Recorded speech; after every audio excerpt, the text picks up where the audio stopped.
Are we good to get started now? Admin team, are we ready to go now? We all ready? Awesome. Board, we ready? Hello, everyone. Thanks for joining us. Today is Tuesday, October 14th, 2025, and this is the regular meeting for the Litchfield Elementary School District Governing Board. I hereby call this meeting to order.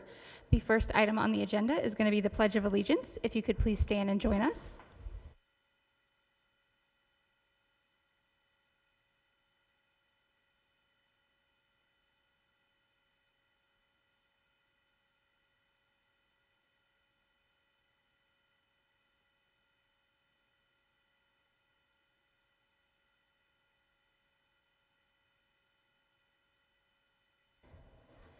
Thank you. Next, we will take a moment of silent reflection.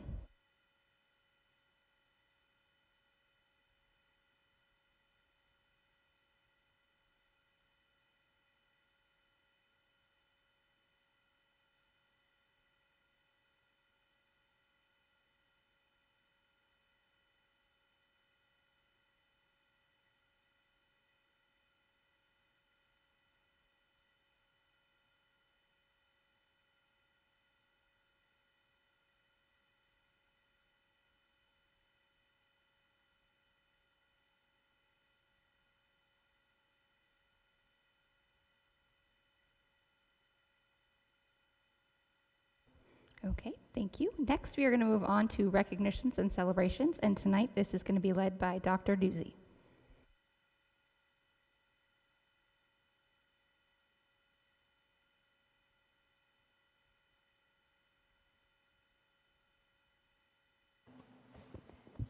All right. Good evening, President Zaidama, Governing Board members, fellow cabinet guests, both present and watching online. This evening, we are thrilled to recognize and celebrate Kelly Jordan, Palm Valley's outstanding PE teacher, who has been named 2025 Arizona's Health and Physical Education Elementary Teacher of the Year.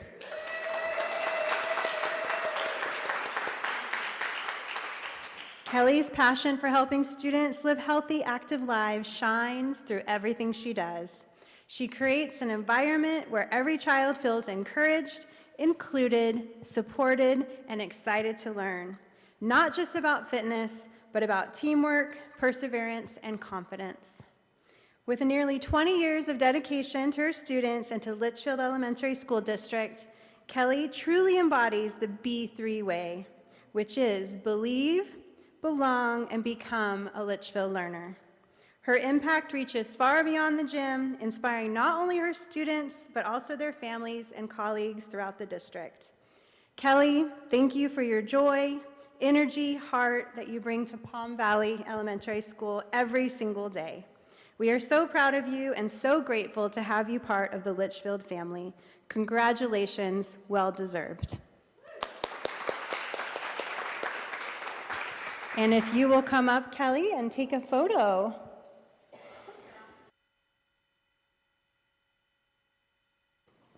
The whole crew can come on up, please.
Okay. Thank you, Ms. Jordan. On behalf of the board, we just want to thank you for all the work that you do in this district, especially what you do to promote inclusive programs on your campus that we're hoping spread to all other campuses as more and more schools come on board. You are really a testament to what it means to be a great teacher and inspire others. So thank you very much.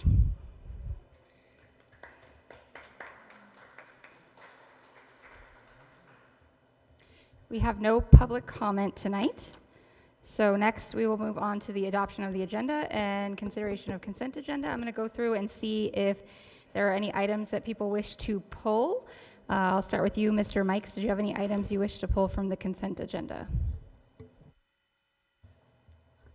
Yeah, I want to pull item 6.10 from the consent agenda. Mr. Owens? None for me, thanks. Ms. Moran? I would like to pull item 6.14, please. Ms. Wallace? None for me, thank you. Okay. So we've had a request to pull 6.10 and 6.14 if someone would like to make a motion. I don't. I'll move to pull 6.1 and 6.14 from the consent agenda.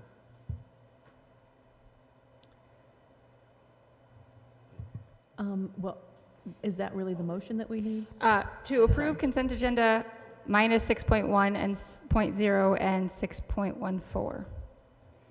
That's what he said. Oh, then I will second that.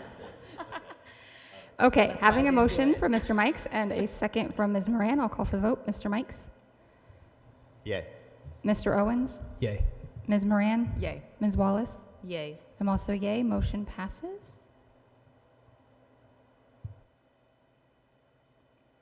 Okay. It did not like my voting, just letting you know. So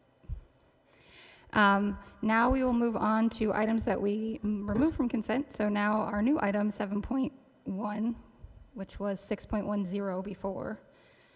I will let Mr. Mikes start that, what his questions were or comments about this item. Yeah, the reason I wanted to pull this off, just kind of reading through it and seeing the amount that's associated with it, I just kind of wanted an opportunity to just get a little bit more transparency for really what it's all about, and just for explanation and a chance to see if we have any other questions for it. Yep. Governing Board President, Board Member Mikes. When looking at the field of Verado heritage, it's been a struggle for many years to grow grass and keep grass. Another downfall of it is it's a very rocky dirt there, and there's been injuries that have risen up from kids falling and hitting these large rocks. One to be the assistant principal's son herself had a big scrape along the side. So as we continue to walk our campuses and look for different issues or concerns of areas for safety, we've done some mediation in the past already, fill dirt, new sod on top, and this dirt with rocks still continue to come to the top of the surface. And so over the years, in talking with some contractors on best actions, it is to just completely dig down, add in artificial turf, and really allow them to play on it year-round and have the whole playground. They are unique in the sense that Verado Heritage only has that small playground, as the two fields are not owned by the school district, and it's also not fenced in, so they don't use it for recess, only organized activities through PE. And so that was the purpose of going down and finding ways to improve that area for those kids. And the only option was artificial turf or some other playground surface. And the other aspect, other than just the artificial turf, is the fact that you guys are digging down and removing most of the rocks that have the tendency to come up then, just for... So they'll clear some of it, but really, if you've not seen it, there's a big slope when you come out of the cafeteria. And so a lot of the grading, but then because of that, we have to add some drainage system to it. That's probably the most, I won't say the most, because turf is not cheap either. But those two pieces there, the turf itself and then the drainage system to ensure it's just not puddling where it is due to the cost of it. So it'll be about a 3.5 to 4 week project that we've talked about with Principal Noche. And I know there's lots of excitement for them to be able to have, like I said, a playing service year-round. Okay, thanks for the clarification. Yes, sir. I appreciate that. Mr. Owens, did you have any questions about this item? Yeah, I don't have any questions. I just know what field you're talking about, and it's rough. So Ms. Moran? I do have a couple questions. So I know we have artificial turf like in the courtyard at Mabel and maybe some other places, but I'm sure you've done your homework, but can you just reiterate that we're confident this is going to be a longer term solution as opposed to putting in some sort of rubberized surface or whatever? Yeah, there's different types or grades of turf. And of course, as we kind of look at the amount of time it's played on, the frequency of it, we want to go with a higher durability for it to last longer. We do want to make sure there's a return of investment on it and not have to do this every couple of years. And so, of course, that adds to that cost of it because we want a higher grade turf for it.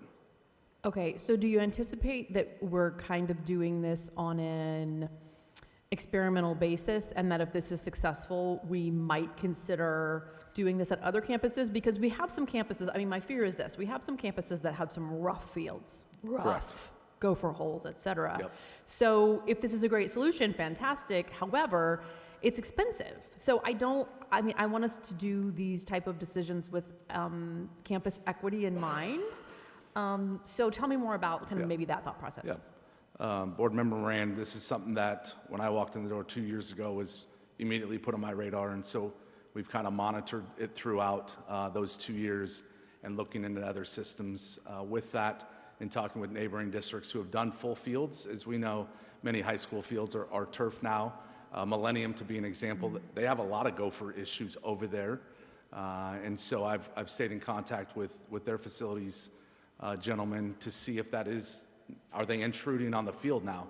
Because once you lay it down, you don't really know. And so far, so good, but it's still only a year old there. But there are some playgrounds out there or even playing surfaces that we've done a lot of gopher work over the last year and a half to allow playability for our fields. There's always difficulties at some schools next to golf courses because they seem to have an unlimited budget to run the Gophers to our side of the world. And as we try to mediate that and ensure those playgrounds are safe.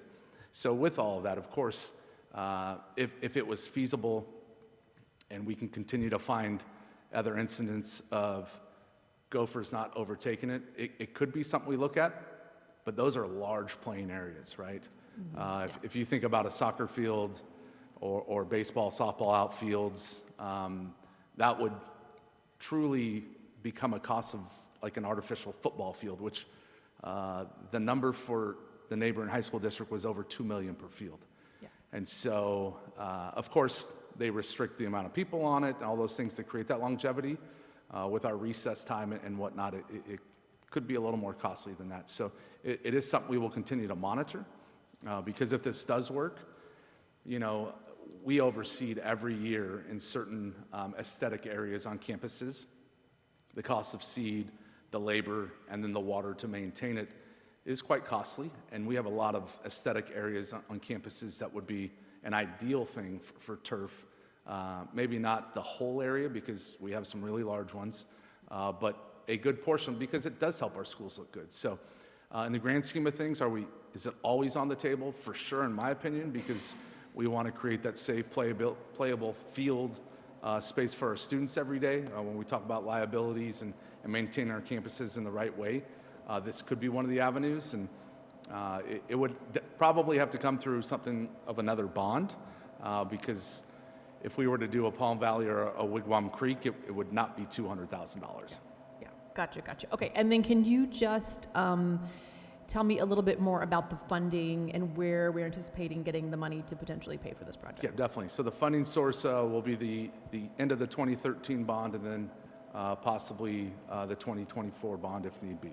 Okay, and we're going to go over that information later tonight so we can talk more about that. Okay, wonderful. Thank you. Yes, ma'am. Ms. Wallace? I don't have any other questions, but I would love to see more turf other places. Wink, wink. I don't have any questions either. If someone would like to make a motion.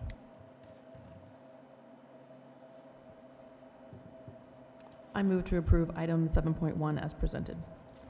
I second. Having a motion from Ms. Moran and a second from Ms. Wallace, I'll call for the vote. Mr. Mikes? Yay. Mr. Owens? Yay. Ms. Moran? Yay. Ms. Wallace? Yay. I'm also a yay. Motion passes. Okay, now we're going to move on to 7.2, which is 6.14 from our consent. I will let Ms. Moran start with her questions. I actually don't have any questions. I just wanted to make a commentary about this because some of our neighboring districts have gotten into hot water with their taxpayers with the amount of out-of-state travel. And so I think that we should be cautious about balancing the best use of our time and resources. So this is a conversation that I've consistently had with Dr. Davidson, and we did previously talk about this particular conference. And I looked into the offerings and researched this AASA conference that is going to be in February, and I was actually very impressed with the alignment between the agenda and the offerings at the conference and what our current strategic plan is here at Litchfield. So it is not one of those conferences that's like, I guess you could make it fit. I mean, it seemed like every block of time and the speakers that are on the agenda, you'd be hard finding anything that wouldn't be applicable, and you're probably going to have a hard time selecting which ones you want to go to. So I think there's a lot that's applicable, and so based on the cost, which again seems reasonable to me based on the time frame and the location, I think this is a good use of our time and resources. Mr. Mikes, did you have any questions or comments on this item? No questions or comments. Mr. Owens? None from me, thanks. Ms. Wallace? No questions. I didn't have any questions either. If someone would like to make a motion. I move to approve item 7.2 as presented. I'll second. Having a motion from Ms. Moran and a second from Mr. Owens, I'll call for the vote. Mr. Mikes? Yay. Mr. Owens? Yay. Ms. Moran? Yay. Ms. Wallace? Yay. I'm also a yay. Motion passes.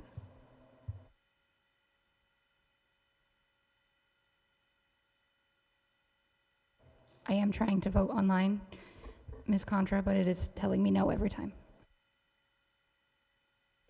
Okay, we are going to move on now to our action items. We're going to start with consideration and approval of the fiscal year 25 annual financial report, and this is going to be by CFO Vaughn. We're going to hear a lot from him tonight.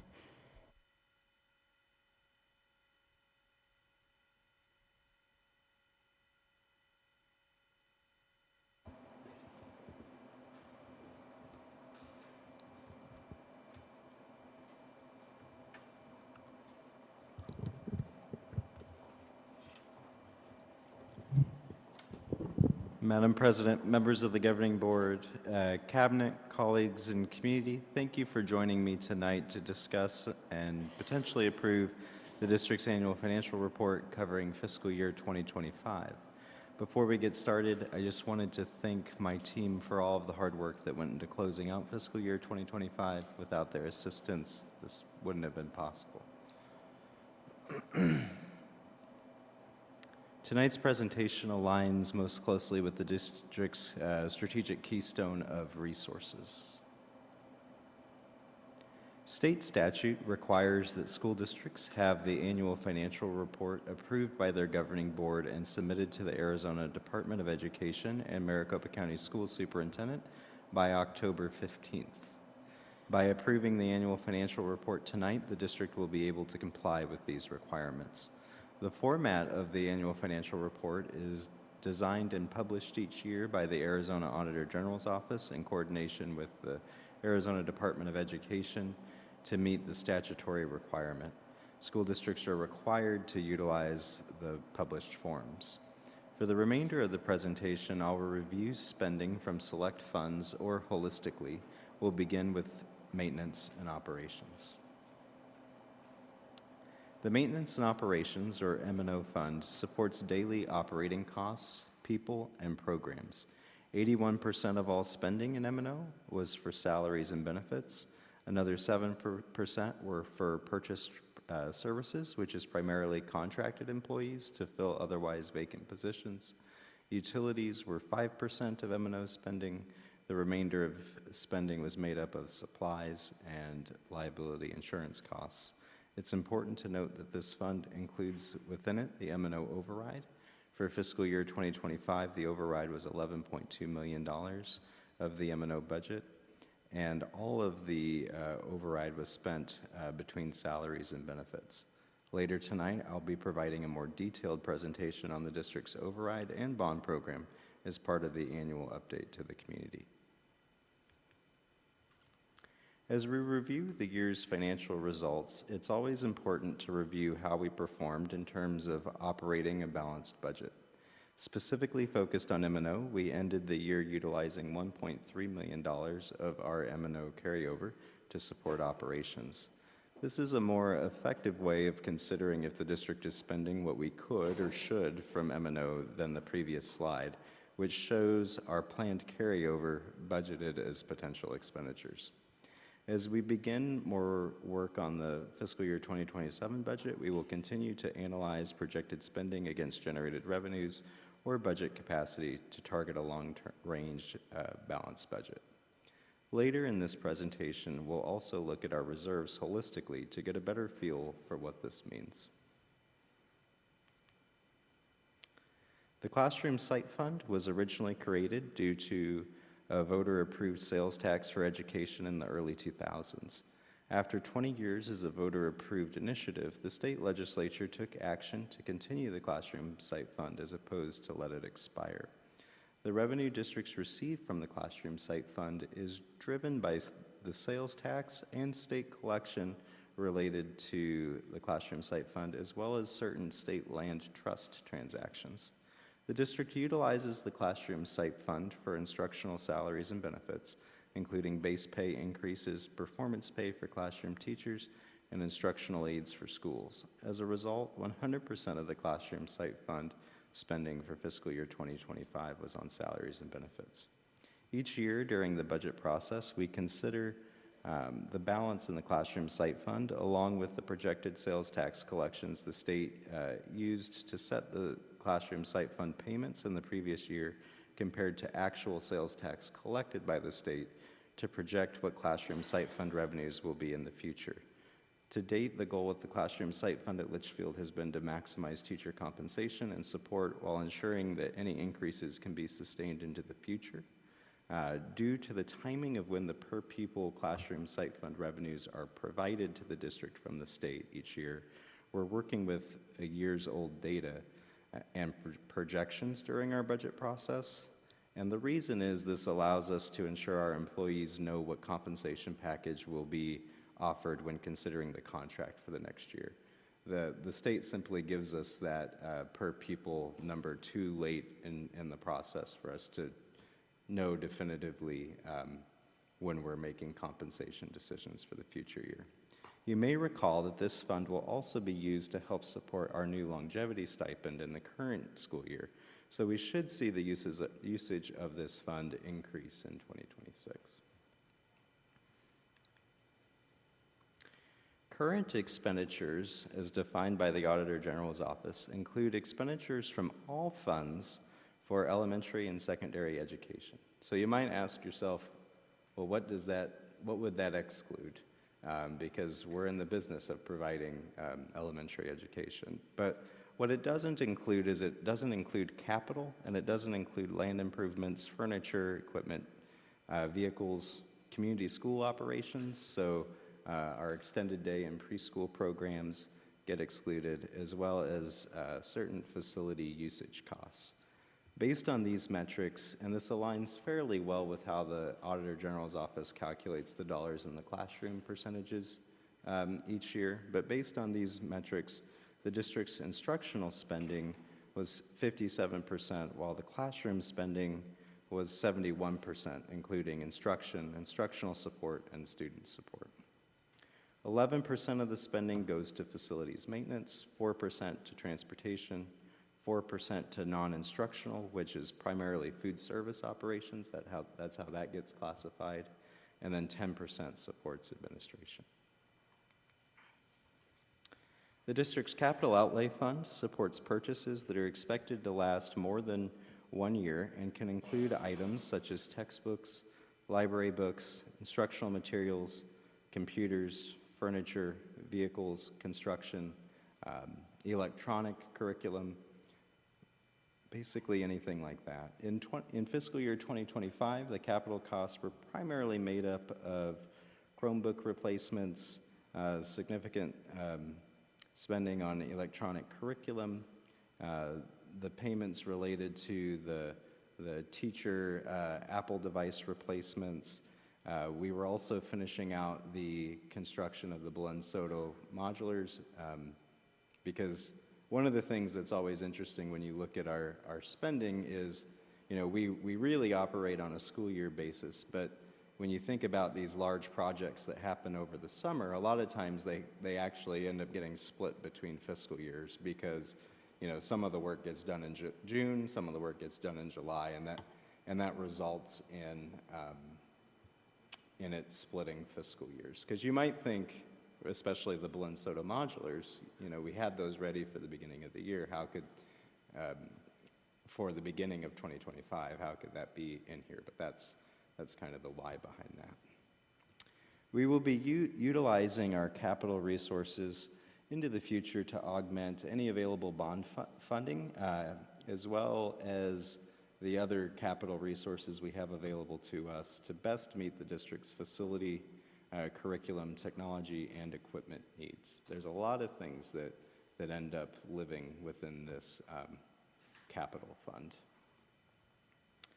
The Adjacent Ways Fund is designed to support improvements adjacent to district property, so not actually on district property, for the purpose of making the district's facilities accessible through items such as sidewalks, roadways, entries and exits. In 2025, we had some initial adjacent ways spending for Troy Gilbert Elementary. And we'll definitely see that increase in 2026 as we continue building out Troy Gilbert. When we consider capital projects, it's also important to consider what the district is able to raise from the School Facilities Oversight Board. The SFOB specifically provides funding for school districts to replace failed building components per the state minimum adequacy standards for Arizona schools. In fiscal year 2025, the district did not spend any SFOB funds. This is being driven in large part by the large HVAC replacements the district was able to undergo with our work with the Energy and Water Savings Program and our partnership with Verigy, which replaced all HVAC units over a certain age. And if you look historically, what we tended to receive SFOB support for was HVAC units that had failed and we were replacing. The downside of going through the SFOB with that is you do have to wait till it fails. They don't support kind of preemptive, proactive approaches to replacing older units. The Debt Service Fund is where the district makes payments, both principal and interest, on voter-approved bond issuances. In fiscal year 2025, the district made principal payments of $7.8 million and interest payments of $2.6 million. After tonight's approval, we will be working with the state to update our budget to reflect the interest payment on our most recent bond issuance. You can see on the slide a discrepancy between the budget amount and the spending amount. And what happened there is, while it certainly got paid, we had not captured in the May budget revision the first interest payment on the most recent bond issuance.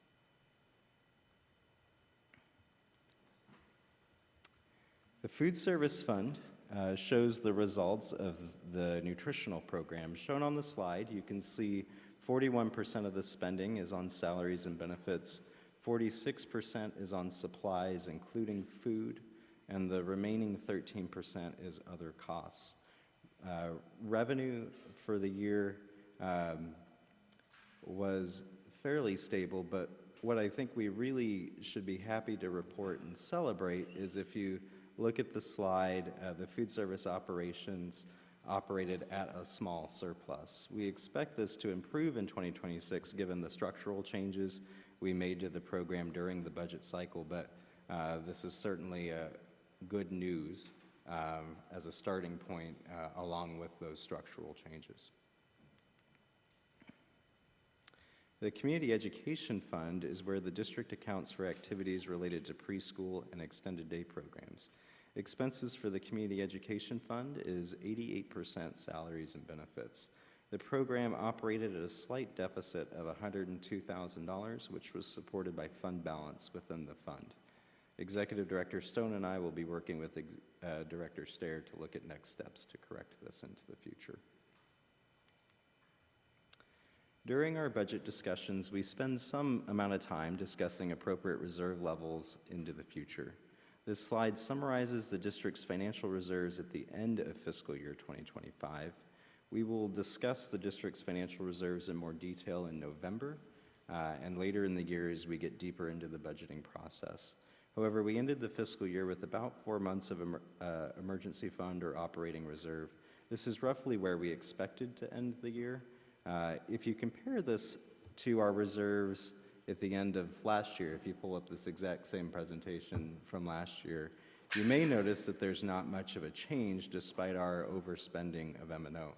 This is partially due to how we calculate the reserves and the phase out of COVID spending. So every time we look at the reserves, I recalculate our reserve needs based on what we have in our regulation. And how that formula works is we look at certain spending and certain revenues that are coming in. And so as certain revenue sources get phased out, our need for reserves also decline. And that decline in need for reserves aligned fairly well with the amount we overspent the M&O revenues. So that's why you're seeing that change despite some of the data that we're seeing in this presentation. At this time, I'm available to answer any questions you might have on the district's annual financial report for fiscal year 2025. Mr. Mikes? I don't have any questions right now. Mr. Owens? Yeah, none from me, thanks. Ms. Moran? I do have some questions and some comments. So, you know, this is my thing. So let's start with slide 5. So on slide 5, that's the M&O fund. And I wanted to just highlight, which you also mentioned, CFO Vaughn, that our purchase services this year are at 7% and last year were at 8%. So anything that we can do to decrease our purchase services is a good thing. Our salaries and benefits really were the same year over year, but decreasing the purchase services means that we're getting more value for our dollar because we're paying more employees rather than paying higher contract rates. So that is a very good thing. On slide 8, which is actually, let's go back to slide 6, sorry. Slide 6. Okay, so on slide 6, we're highlighting that we're taking some money out of the capacity carryover, which, as you know, basically, historically, we have thought we might need to take money out of there, and we usually, because we're so conservative, we haven't had to. So while it may look like we're overspending and that this is non-fiscally prudent, I actually believe it is fiscally prudent because we have an overabundance of reserves, and I would rather we use our taxpayer funding to improve our schools now than save it for a rainy day beyond the amount that we need to have prudently saved in the coffers. So I think that's a very good thing. Can I add something? Yes. Actually, if you look at this slide and compare it to the projected budget that the governing board approved in March for this coming year, this is pretty much spot on to where I projected we might end the year, which I was pleased with. Just because it meant the decisions we were making in March, we were doing it with fairly good data behind the decisions we made. So to back up what you're saying, this is where we pretty much expected to be. when we approved the budget for the year we're currently in. And so we knew what we were doing, and it made good sense at the time, and it still does. Agree, 100%. The next thing I'd like to highlight is on slide 8. So slide 8 is the current expenditures by category. So one of the things that I do to evaluate our performance is look at where we were last year and look at where we are this year.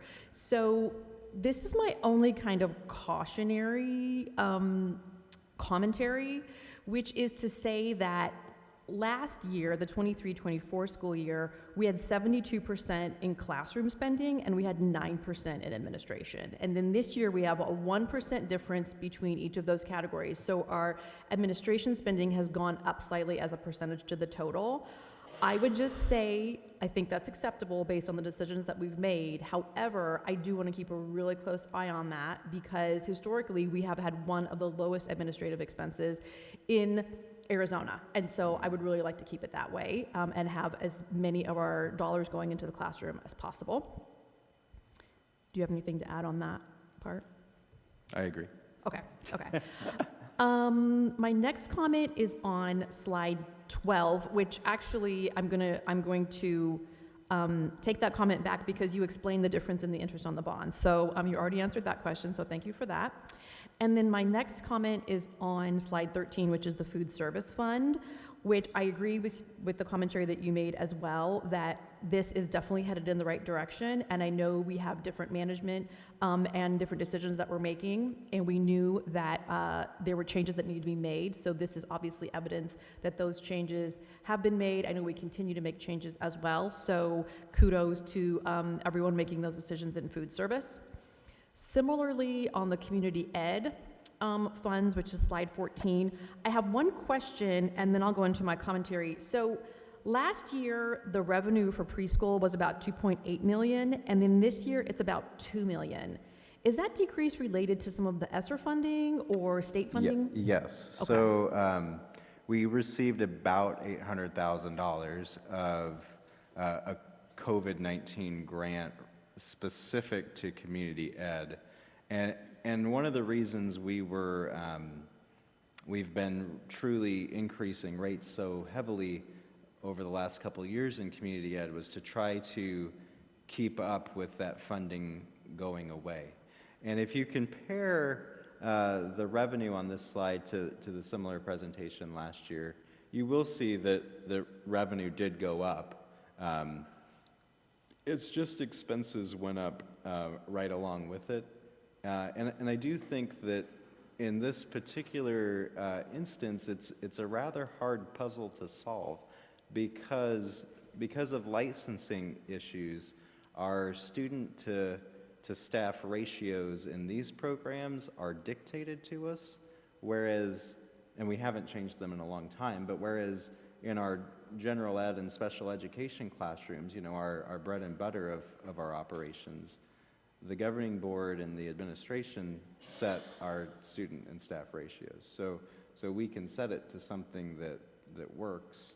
Whereas here, you see that 88% of the spending is on staffing, and our staffing, to a large extent, is dictated to us based on those licensing requirements. And so it's a little bit of a harder nut to crack, if you will, just trying to find those levers that we actually can pull. Yeah, and I think this is something that has challenged us for years, trying to get this just right.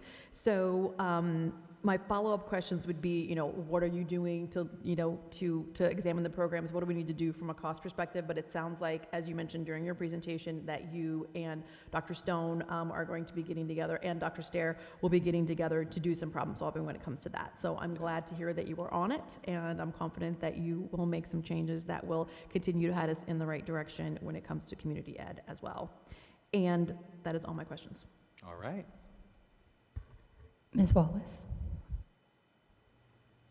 I had all of the exact same questions and comments, but Ms. Moran went before me, so I'm good.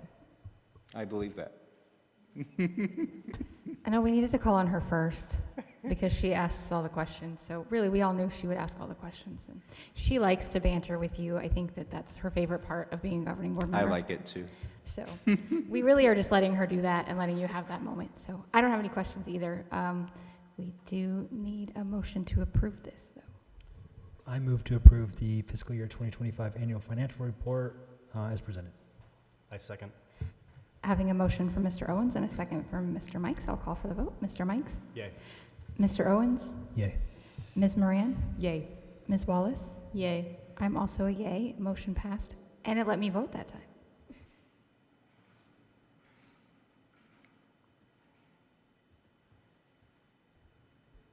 Okay, next we are going to move on to discussion and possible action on convening a board committee to work on the superintendent evaluation tool. I'm going to lead this discussion. After our retreat that we had recently, I spoke with our attorney to talk about having 3 people as opposed to 2 on a committee from our board to work on Superintendent Davidson's evaluation tool. And just to get some clarification, because when we have 3, then there's a quorum of the board always. And so if they're going to be working on something that they're then going to bring to the board, they could approve it without the rest of us that are doing it. And she did say we can do it, but it's not really recommended that we do it with 3. And also, she did recommend that we have someone from the district also on the committee to serve in that capacity, because we should have it be more people than just the board. Because if it's just 3 members, it's just a board meeting, and that's not what we're trying to do. So that's the feedback that I got from the attorney, and I was hoping we could kind of figure that out as a group, what we want to do moving forward. And then we also need to officially, as a board, once we decide, make a motion to approve that committee with who's going to serve on it, if that's what we decide to do. But I would love to get feedback from the individuals who are interested in doing the work. So I can start with you, Mr. Mikes. Yeah, everything you presented, I guess, makes sense for what the lawyer's recommendation would be. And I mean, I'd be interested in being part of the committee as well, if we agree on doing that piece. And then I guess the other thing is, I don't know how we decide who the additional person is that outside of the board. I'm not sure on what that process looks like. I have a suggestion for that, but that's just kind of up to us of who we want to, basically it's up to us on who we would like to have on it, and we'd also want to make sure it works for whoever we're asking from district to be on it. Okay. But I'm thinking, personally, I would like to see somebody who worked on the evaluation tools for the district people already, since they've already done a lot of the work, and we're trying to align his to theirs as well. So I think that's the only thing that makes sense to me, but definitely open to that as well. Ms. Wallace, you had said that you wanted to be on the committee. Did you have any thoughts about it? I do not. I'm still willing to, but also willing to let the other 2 if one of us needs to not be a part of it. Ms. Moran? I agree. I'm happy to back out if Board Member Wallace and Board Member Mikes want to take on this project. I know that you both have, Board Member Wallace as someone who's been evaluated as a teacher, and then Board Member Mikes as someone who has not only been evaluated as an educator, but also done evaluations on other people. So I feel like you both have better experience than me. I've only evaluated superintendents in this district, and I work for myself, so I don't get evaluated, or I don't evaluate anyone else. So I think you both have more relevant experience with that. So yeah, I'm happy to bow out. I think it will be easier, more efficient, and more effective to have a smaller group work on this, because I don't think we need more people to wordsmith or that sort of thing. Mr. Owens, you and I had said we were not going to do this. Did you have any thoughts on this committee? We don't have to have any interest in Yeah, it. I think 2's clean. Just keeps us out of trouble. And then obviously working with somebody who has the background of working with so there's alignment there with the teacher performance review. You know, at the end of the day, the committee's going to present it to us all anyway, so we'll have our input that way. But I agree with Board Member Moran's comments about the two, Board Member Mikes and Board Member Wallace having experience, so works for me. Okay, well then you three, I'm hearing Board Member Mikes and Board Member Wallace would do it. Is that the consensus on that? And then we need to pick somebody from district. Is there, like, do you guys have a person you prefer to work with, or do you guys have a recommendation from district of who should do it? Yeah, volunteers. I know you all want to work with us. Okay. So So don't- definitely So don't working- fight over it. Yeah, well, definitely working on the evaluation cascading process has definitely been a group effort here. But I'm available. Ms. Benjamin is also available. We both are eager to help in any way we can. If you want one of us or both of us, because It was recommended we keep the committee to be an odd number Okay. for voting purposes. So, So yep, so- one of you would be good. So yeah, so you gotta pick who you want. Okay, now you two got to pick who you want. That's really not fair. Rock, paper, scissors. I was just gonna say, I Yeah. say we do a rock, paper, scissors right now. Up to you guys. But just a caution, you still have to follow open meeting law, so it's still going to be posted. It's still going to have an agenda, all that stuff. We still have to do that because even if one board member attends a committee meeting, we're supposed to do that now with the law. So just so that you guys are aware of all that.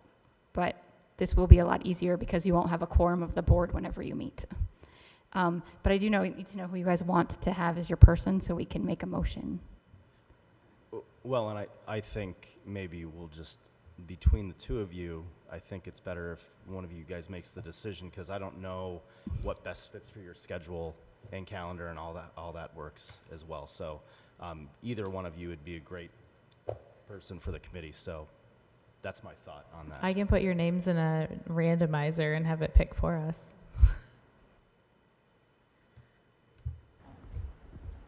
So may we offer a solution to know the calendar dates, and then we both can look at our calendars and see which one of us has the most availability? Would that be fair?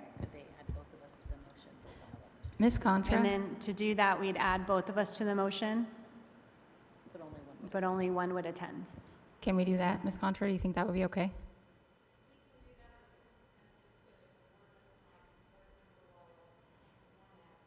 Okay. Okay. Perfect. Sounds great. So it sounds like we would like, May I offer another solution to consider? yes? Ms. Satterfield was also pivotal in creating the instrument and also being our Executive Director of Human Resources. Would it be fair if the three of us were part of the committee, since we all collaborated on building the cascading system? I think that the idea was to not have so many people, but I do think that it could be the two board members and one admin, and then whoever can come. It doesn't mean that they won't probably reach out and get information from others, but for decision-making purposes for their meetings, it would probably just be the three that would decide. Does that sound fair to you two before we move forward with the motion? I mean, I think that sounds. I mean, as long as it's as it is clean and right to the process. If I'm understanding this correctly, then we would have 3 people, 2 board members, 1 admin as a voting portion in order to bring to the board, and then any other additional people that are brought into the committee for information. They can be invited to those meetings to bring forth info for the evaluation tool. Is that correct? I believe that they could give you information at a meeting because it's going to be agendized. They just wouldn't be a voting member of your committee. So yes, Okay. work for you all. Everybody good? Okay. Then you would vote in your committee to, once you guys what you want to bring to the board. As you guys work through it, you guys will probably vote on, yeah, but eventually you'll vote to bring it to the board once you guys have something to bring to the board. So, and it will all be agendized anyway, so it'll be good. So I'll make a motion to create a committee, a board committee, for the purpose of creating a evaluation tool for the superintendent that will consist of Board Member Mikes, Board Member Wallace, and one admin member. Does that sound like I did that right? I second. Perfect. So having a motion from myself and a second from Ms. Wallace, I'll call for the vote. Mr. Mikes? Yay. Mr. Owens? Yay. Ms. Moran? Yay. Ms. Wallace? Yay. I'm also a yay. Motion passes. Okay, we are going to move on now to our discussion items, where we're going to hear from CFO Vaughn some more tonight. We'll start with the override expenditure update.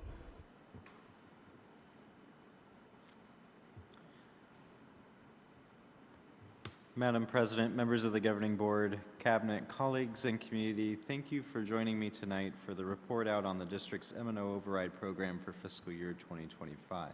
This is the more detailed look that I promised just a little while ago.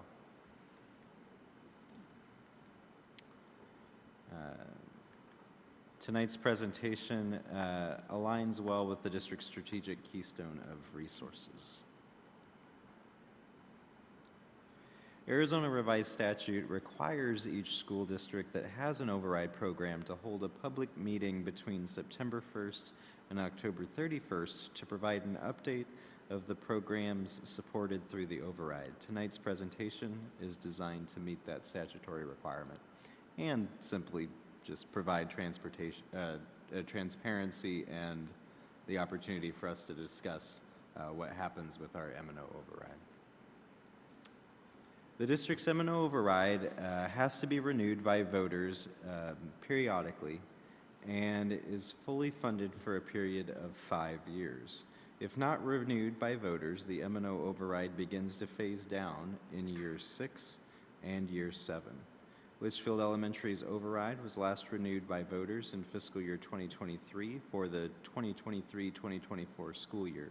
As a result, fiscal year 2025 was the second year on the renewed authorization. This slide shows the usage of the override in fiscal year 2025 and projected usage in fiscal year 2026. As you can see on the slide, approximately $2.1 million was used for teacher and staff pay, $3.8 million was used for special area program staffing, $4.1 million was used to maintain staff for focused interventions, $969,000 was used for district nurses, about $161,000 was used for athletics, and $21,000 was used for recruiting efforts. The slide also shows projected usage during fiscal year 2026. I would now like to dig a little deeper into the usage over fiscal year 2025. In fiscal year 2025, the override supported a majority of the compensation for 155 full-time equivalent positions and contributed at least partially to the compensation of 744 employees. To clarify the difference between these two figures, full-time equivalency counts part-time positions as only part of a position. For example, if you have 2 positions working 20 hours per week, those 2 positions combined would count as 1 full-time equivalent position. Whereas the second statistic looks at how many different people were compensated from the override. The full-time equivalent positions paid from the override include 80 full-time equivalent special area program staff focused on PE, music, art, media, technology, and other special areas, 58 full-time equivalency for focused intervention programs, which include our instructional coaches, student advisors, behavior supports, reading specialists, and math specialists. The M&O override also supports 15 full-time equivalency for nurses and a portion of our human resources generalists who assist with recruiting efforts. The M&O override also provides substantial compensation to certain employee groups.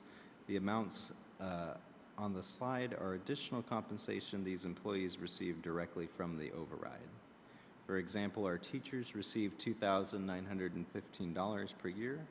Our related service providers, including occupational therapists, physical therapists, psychologists, speech pathologists, receive between $3,930 and $4,710 per year. Instructional coaches receive $2,971 per year. Student advisors, $3,311. Behavior coaches receive $2,971 per year. Reading specialists receive $2,915 per year. The amounts assist Litchfield in being competitive with surrounding districts. The remainder of the override was spent on athletic coaching stipends. At this time, I'm available to answer any questions you might have on the 2025 override program. Mr. Mikes, did you have any questions or comments? I don't have any questions, thank you. Mr. Owens?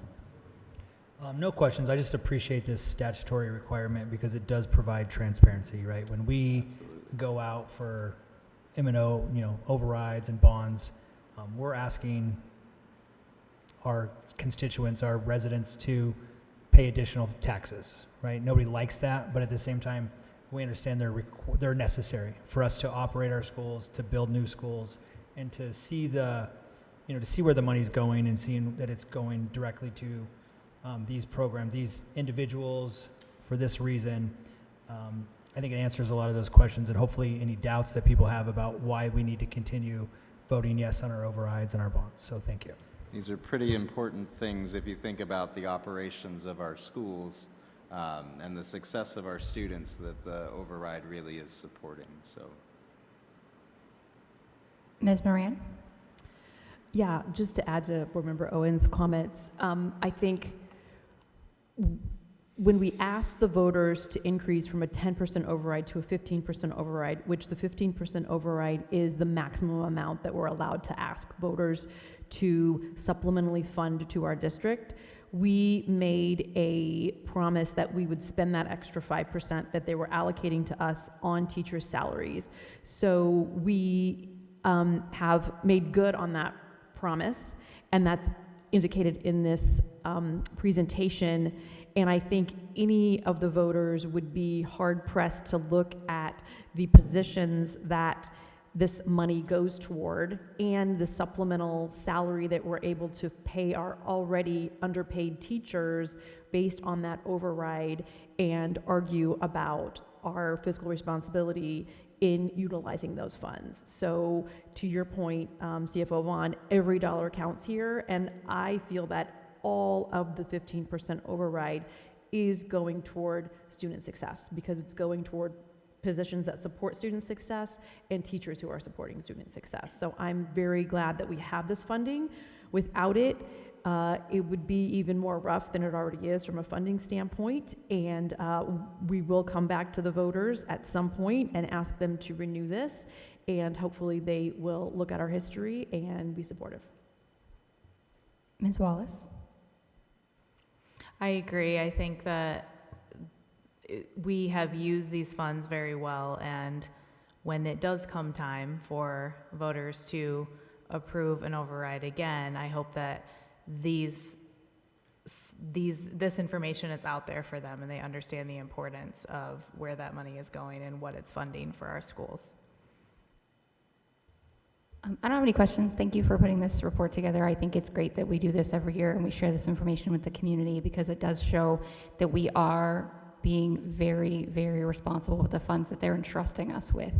And I appreciate our community for continuously supporting us in this endeavor because we know there are communities that don't have the same support from their communities, and it's really sad for their schools, and at the end of the day, their students are the ones that are suffering. So I'm thankful for our students that our community continues to support us in this way. It's a great way to have local funds go into your local schools. And while I wish our state would fund us better, and I'm going to continue to advocate for that, this is a way that we can help supplement that in some way, and it would be devastating to lose these positions. So I agree with my board members that we need to make sure this information is shared as much as possible for when we are having to go out again and say, please continue this because we are making good, responsible decisions, so please help us continue to do that. Okay. Next, we're going to move on to same presentation, only about bonds, by CFO Vaughn. All right, here we go. Madam President, members of the governing board, cabinet, colleagues, and community, thank you for joining me tonight for a report out on the district's bond programs for fiscal year 2025. Surprisingly, tonight's presentation also aligns with the district's strategic keystone of resources. As President Zeidema alluded to, there is a similar statutory requirement for bond programs that does require us to, in a public meeting between September 1st and October 31st, provide an update on bond programs that are in place at the district. And it is always nice to just be able to talk about how we're utilizing that money. Tonight's presentation is designed to meet the statutory requirement. The district presently has 2 active bond programs, one with voter authorization from 2014 and one from 2023. We will first discuss the bond authorization from 2014.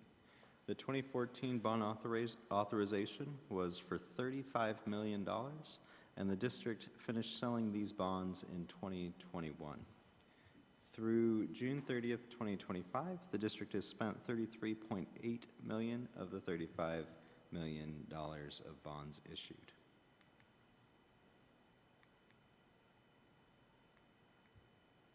Here we go. The bond is broken up into multiple categories, including new school construction and remodel of administrative facilities, among others. On this slide, you can see the spending of the bond in these categories through the end of last fiscal year.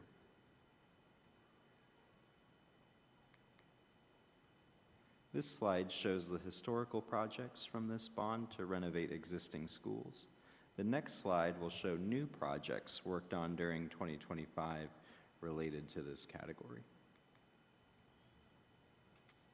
Of particular note is the architectural fees for the front office remodels, repainting of Verado Heritage and the playground at Dreaming Summit, as well as the gym remodel at Palm Valley connected to the conversion to a K-8 model.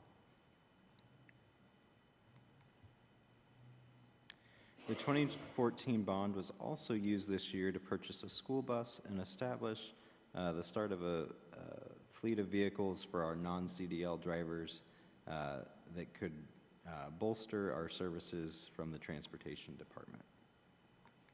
This is my favorite part because you actually get to see something. This slide shows the Dreaming Summit playground and a bit of the gym at Palm Valley.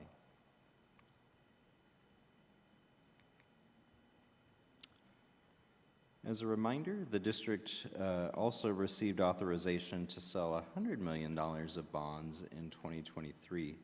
To date, we have sold $50 million of those bonds. Through June 30th, 2025, the district has expended $4.3 million of those bonds. Similar to the 2014 bonds, the 2023 authorization authorized spending in several different categories, including safety and security, new school construction, technology and classroom equipment, and school buses and other student transportation vehicles.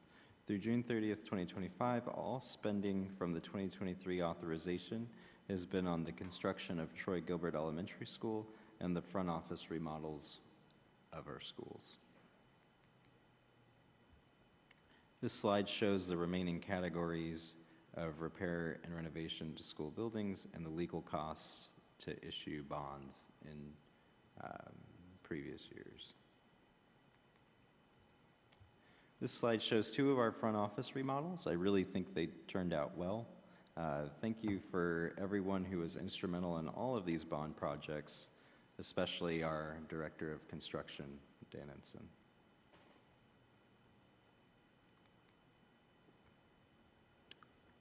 The statutory requirement also requires me to talk about other funds used for construction. So here we go. The next couple of slides will highlight some historical construction projects which were supported from non-bond funds.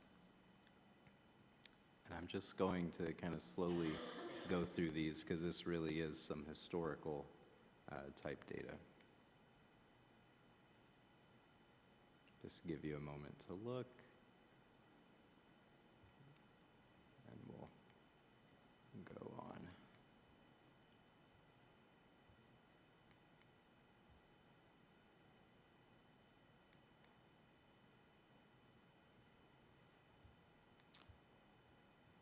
During fiscal year 2025, construction continued and finished on modular classroom additions to Belen Soto Elementary through capital funds.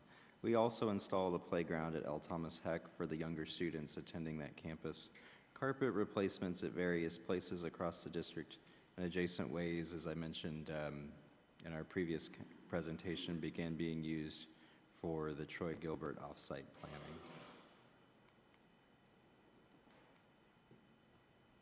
Looking forward, the district has several projects planned for the remainder of the 2014 bond, such as the field improvements we discussed tonight, as well as additional student transportation vehicles and finishing the front office remodels.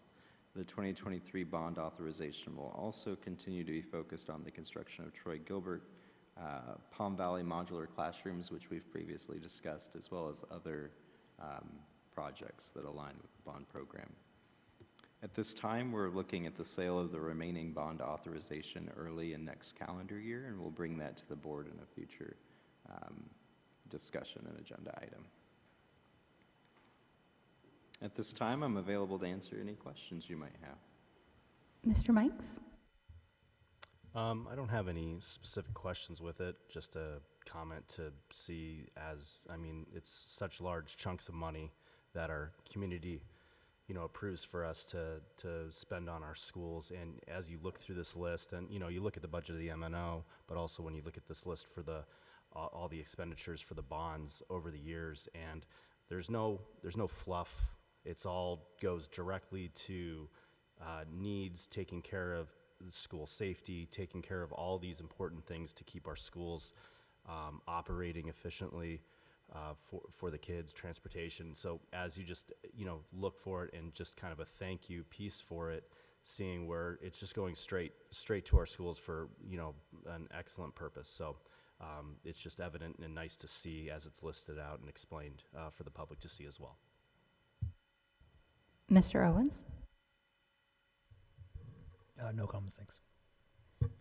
Ms. Moran? I do have a couple of questions. So why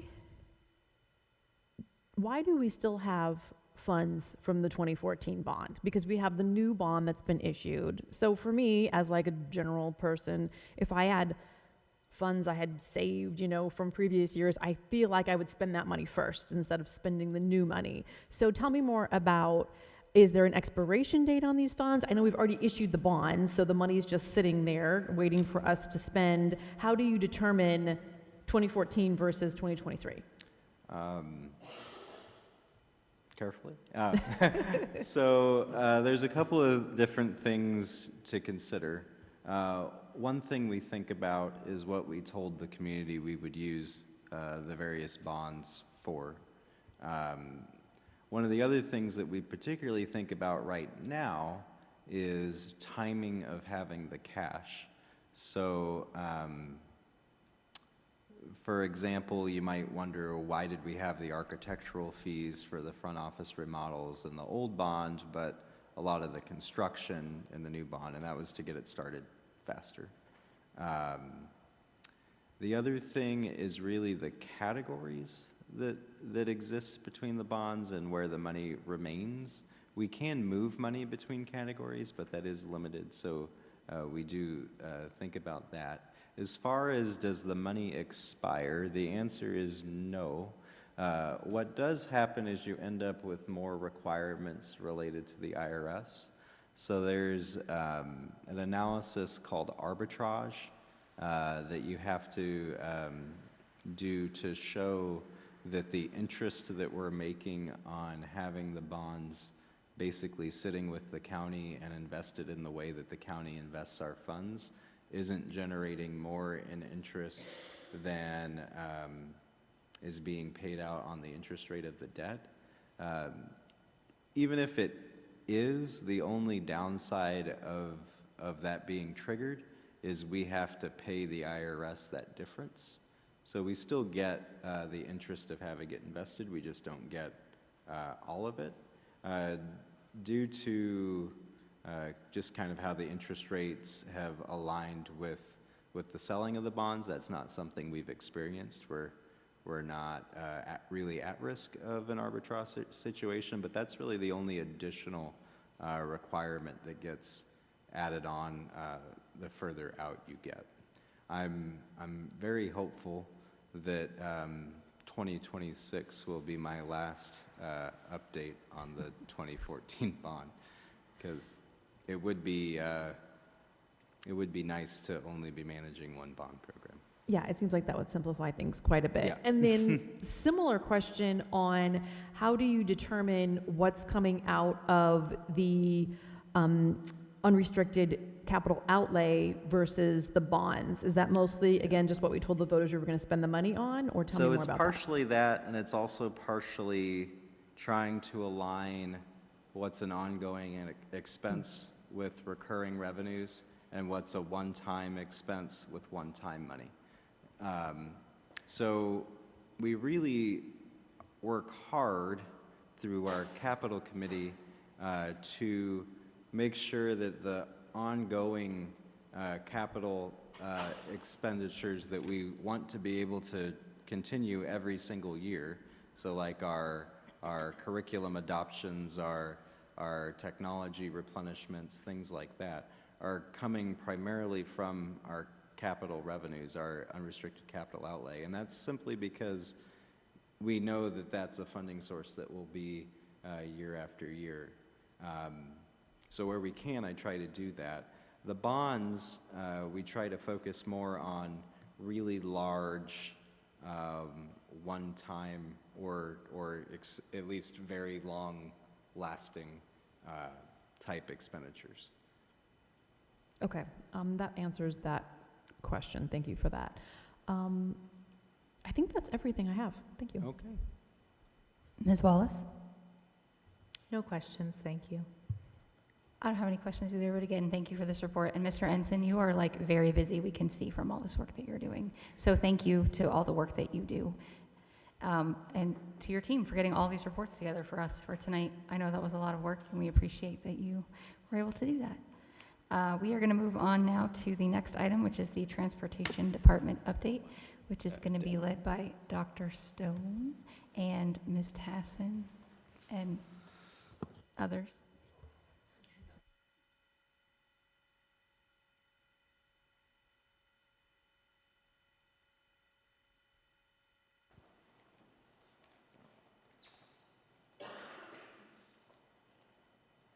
Good evening, Governing Board President, Governing Board members, Cabinet, and those watching at home online.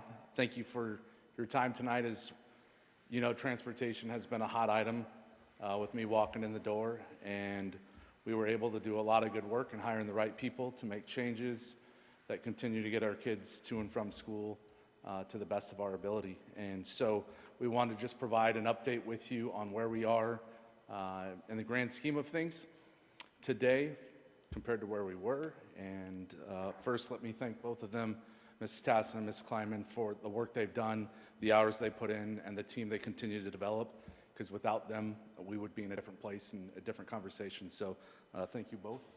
Now we'll hand it off to you. Down is really good. Down is on the slide. And you can use mine. Okay, thank you. Good evening, everyone. Thank you for having us here this evening. We're going to actually take turns throughout the slideshow, just presenting on different information for you guys. So please, if you have questions throughout, don't hesitate to ask. I know for me, this has been a huge learning curve over the last 18 months. So ultimately, our goal tonight is to educate everybody here and anybody watching, just because there are a lot of nuances in the transportation department that I never knew existed, even coming from the site level.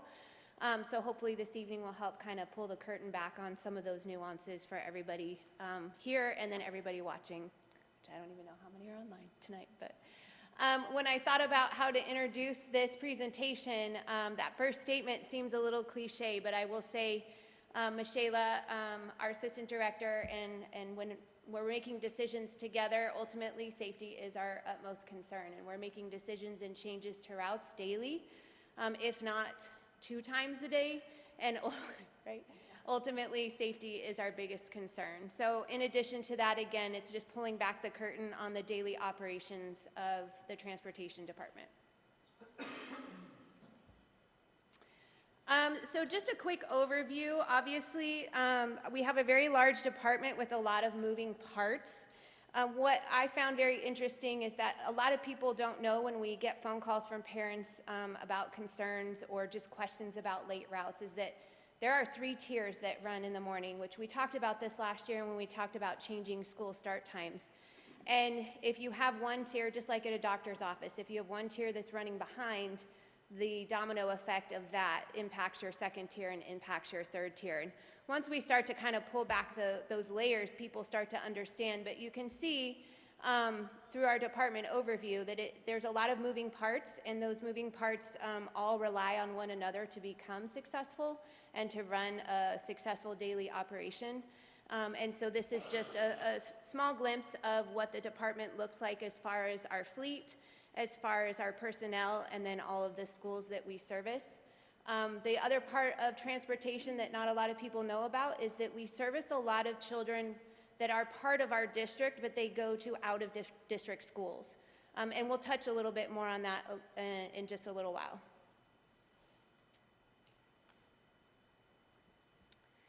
All right, so just an overview of the operational performance of our first quarter. I'm not going to read the slide to you because you guys can clearly read, but I do just want to highlight a couple of things. With the addition of our white fleet that we have started building over this last year, we have been able to keep 20 children or provide them with in-house transportation. And Director Tassin will go into that a little bit more as we go through the slides.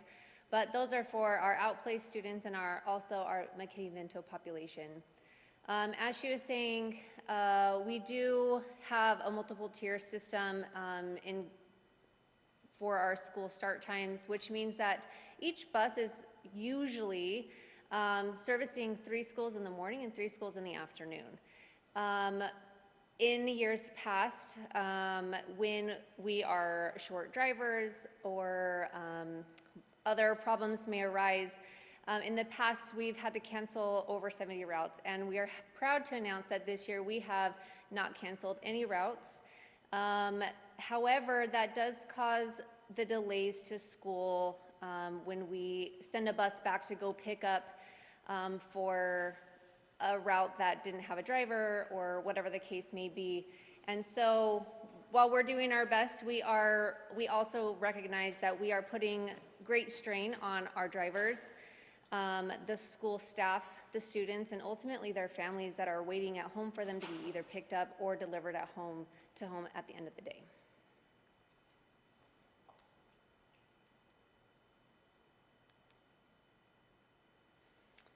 Okay, so staffing is quite a fun journey that we weave in and out of on the daily.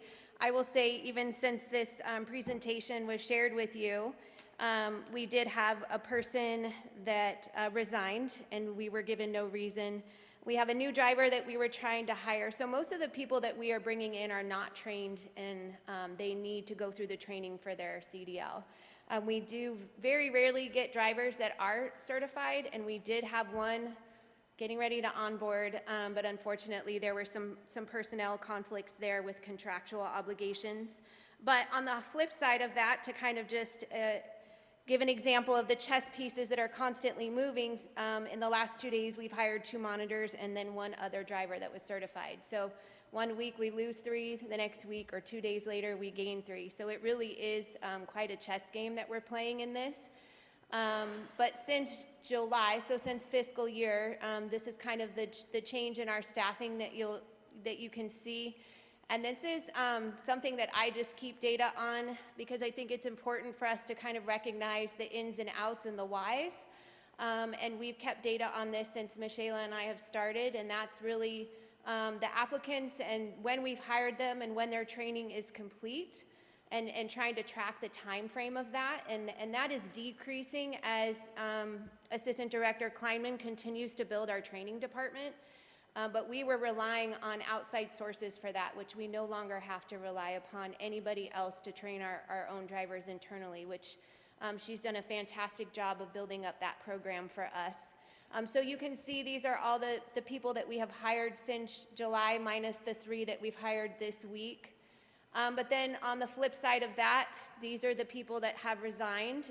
Those drivers that you see in July, on July 31st, are really drivers that we had at the end of last year. So we were ready to start the year with those people, and literally the week of pre-service, we received word that they weren't coming back. So again, it's a scramble because we set our routes mid-July, if not beginning of July, and we're ready to go to bid, and then sometimes you don't have people to bid on them. So we also have found it super important to figure out the reasons why, because hopefully we can start answering the questions and maybe meeting some of those challenges when we do lose people. So whether it's through a resignation letter or a phone call, we try to get those reasons as to why people are leaving. As Director Tassin has mentioned, we have been, over the last year, really developing our staff.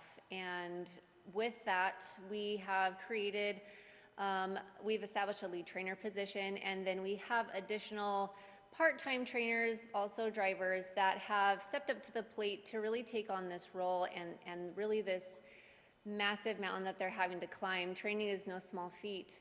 And as we kind of pull back the curtain on transportation and what that looks like, training a driver, so as she was saying, we get these drivers that are just normal drivers like you know, you drive your car to work and back, and maybe a pickup truck, and maybe you have a camper or a trailer that you pull, but driving a bus is a lot different, right? You have to go through some rigorous training. So in February of 2022, the Federal Motor Carrier Safety Administration finally rolled out what they call entry-level driver training.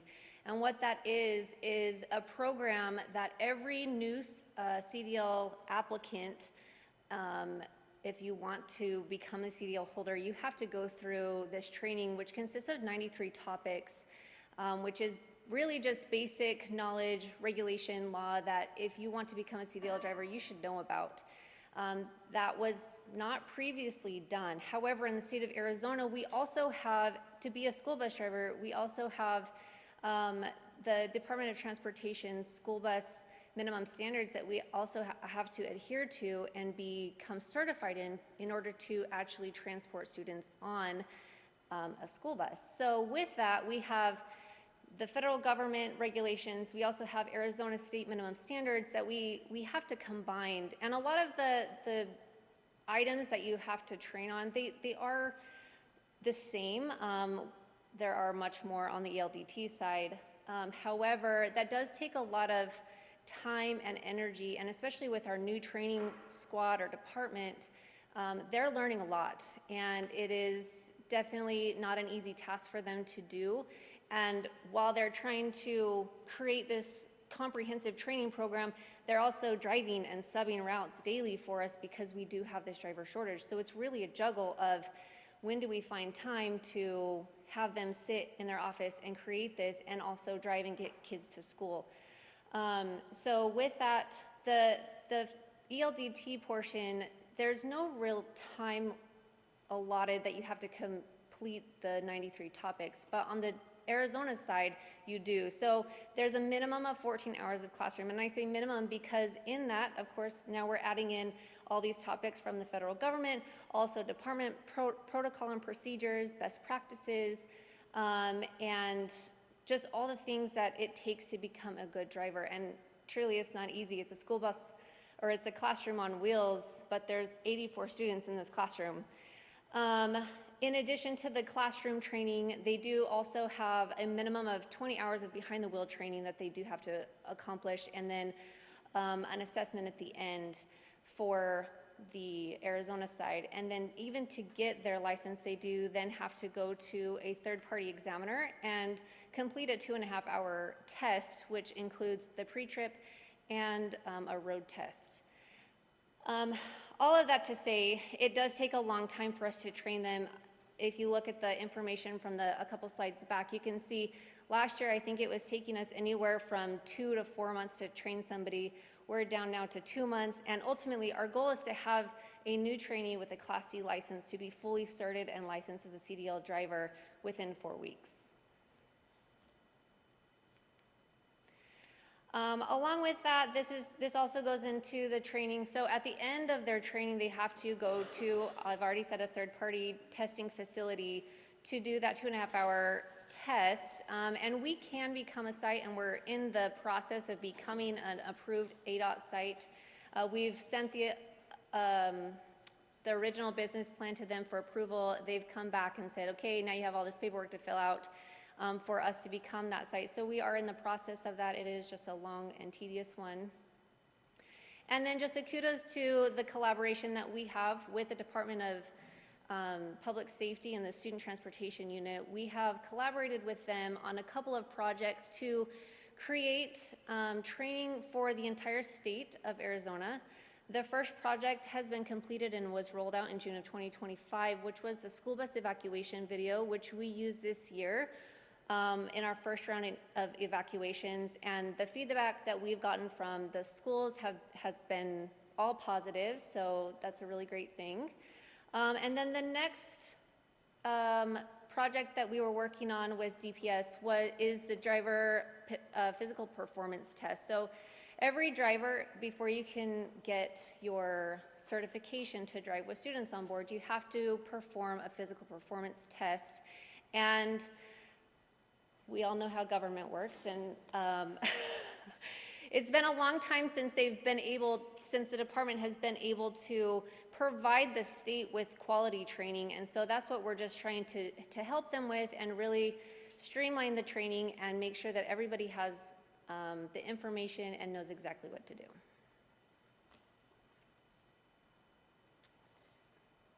All right, so in talking about our fleet and the management of that, also a huge learning curve, and still learning a lot from our fleet manager, James Boswell, who has been just a great wealth of knowledge and information for me.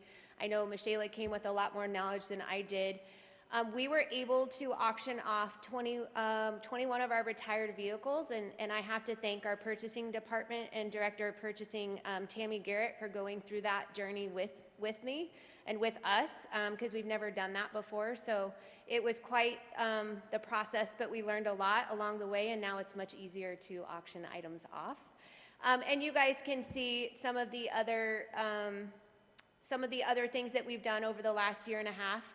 And we'll touch a little bit more on the white fleet later on in the slideshow, but it has been a huge savings in talking about purchase services and in being able to bring some of those kiddos back into the district and have some of our drivers drive them on white fleet, which is right now we have Siennas and we have Traverses. There was a lot of confusion and not understanding why those came to be, but when you see the data later, you'll understand just how crucial they've been to our department and to bringing our kids back to us, but then also just saving the district a lot of money.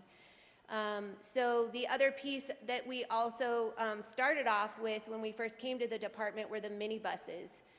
As far as the minibuses are concerned, there's a little bit less training, so the third-party testing that Assistant Director Kleinman spoke about is not needed for those people that drive the 925 buses, but they still have to go through the rigorous 14 and 20-hour training. So it makes it a little bit more enticing for people who aren't big on testing, and we actually have filled those positions with all internal people who were our monitors. So it was another opportunity too for developed leadership within the department for people who weren't necessarily ready to drive a big, large school bus that we all see driving down the road, but also still contribute to the department as far as driving kids to and from school.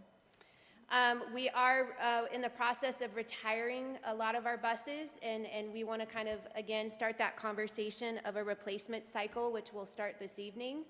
And right now we have our 4 Gen Ed buses that are spares, but 3 of those spares are in use. So let's not throw it out into the universe too loudly, but if one broke down tomorrow, we would have 1 and then no spares. And then in our 4 special education spares, we have 2 that are operational and 1, again, that we need to discuss retirement just because it's just not safe anymore. So that is where you guys can see the numbers in miles and where they are at in years. As far as we'll talk about the protocols and guidelines that have been followed in our district and some of the things that we would like to keep in place with fleet management. So any number that is a 3-digit number are our special ed or, yes, transit. We'll just call them special, conventional. We get ourselves confused on that. Either way, our 3-digit numbers are our sped buses. And then our 2 digits are going to be any of our Gen Ed buses. And you can see that the mileage on our special ed buses is significantly higher, and that's because it is door-to-door for those buses, whereas obviously our Gen Ed are stopping at stops and you're grabbing a lot more children at one stop versus going door-to-door, house-to-house. And then these are our newer fleet. The white fleet is what we call them, well, minus the minibuses. And then we have our white fleet down there at the bottom. And you can see the significant miles already in just purchased vehicles on the 2024 purchases. And I can give a little bit more data. As Michelle and I were preparing for this yesterday, we thought it was crucial to kind of share with you what one student on an outsourced route through a third-party company kind of looked like before, and then bringing that student back. So with just one of our students that we brought back to the district last January, we have saved $7,000 monthly, and that overall paid and with a little extra for one of those vehicles. So in 8 months, that was $56,000 that we saved by bringing that kiddo back into our district using one of our white fleet and one of our drivers. And while that's an extreme example, for the cost per trip with the third party, it was $295. So you think about that to school and then from school. So that's twice a day. And for us, paring it down, and this includes the cost of gas and the cost of the salaries, it's $30.15 per trip. So it's significant, the amount that we're able to save. And again, that's an extreme example, but the least that we pay per trip for a student on a third-party vendor is $75. So we're still saving significant amounts of money if we bring those kiddos back into the district. When we talk about the replacement cycle protocols, it's pretty laid out for you as a standard, or just for departments as a standard. The typical cycle for replacement, as far as the age of the bus is concerned, is about 12 to 15 years of service on average, but our district has averaged 10 to 12 minus any extreme circumstances, right? If it's costing us a lot of money in maintenance and things like that, the past has shown that we replace it faster or sooner than obviously the 10 to 12 years. The mileage, again, is a standard across the industry, but when you look at mileage, but then you also look at mechanical conditions, you have to take all of those things into consideration. So it's not just one factor that's decided here.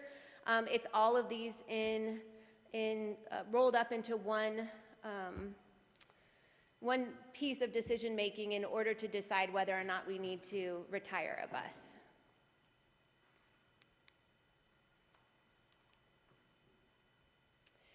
So there is some data that got left off this slide, and I do apologize. What we did here is just gave a rundown of all of our buses, and I do have that data here if you had questions, but it starts to illustrate where we are at in the replacement cycle. So if you go on the 12 years, so on the high end, we have different buses in different categories based on the slide that I showed earlier of years and the age of buses. So over a 12-year period, if we summarize what we have in our data, we will have to replace, so by the year 2033, we will need to replace 28 of our transit buses. And then by the year of 2034, we will need to replace 23 of our conventional buses. And then if we just stretch out our mini buses, which are the ones we just purchased, by 2036, we would need to replace all 5 of those. So that total replacement of buses from our gen ed, our sped to our mini buses would be 56 total. What we did find out in our last training over the summer is that they are increasing the price of buses due to regulations by the EPA. Is that buses are going to increase in price anywhere from $30,000 to $50,000 per bus because of those standards. So if you do the math on what it costs to buy a bus right now to replace all 56 buses, sorry, Michael, it's going to be about $8.9 million with current pricing. But if you take those 56 buses that we need to replace and go on the high end, it's $50,000 per bus. It's hard to know what it will be until it actually hits the market, but they're estimating, we just had a representative out right before break, anywhere from $30,000 to $50,000 increase.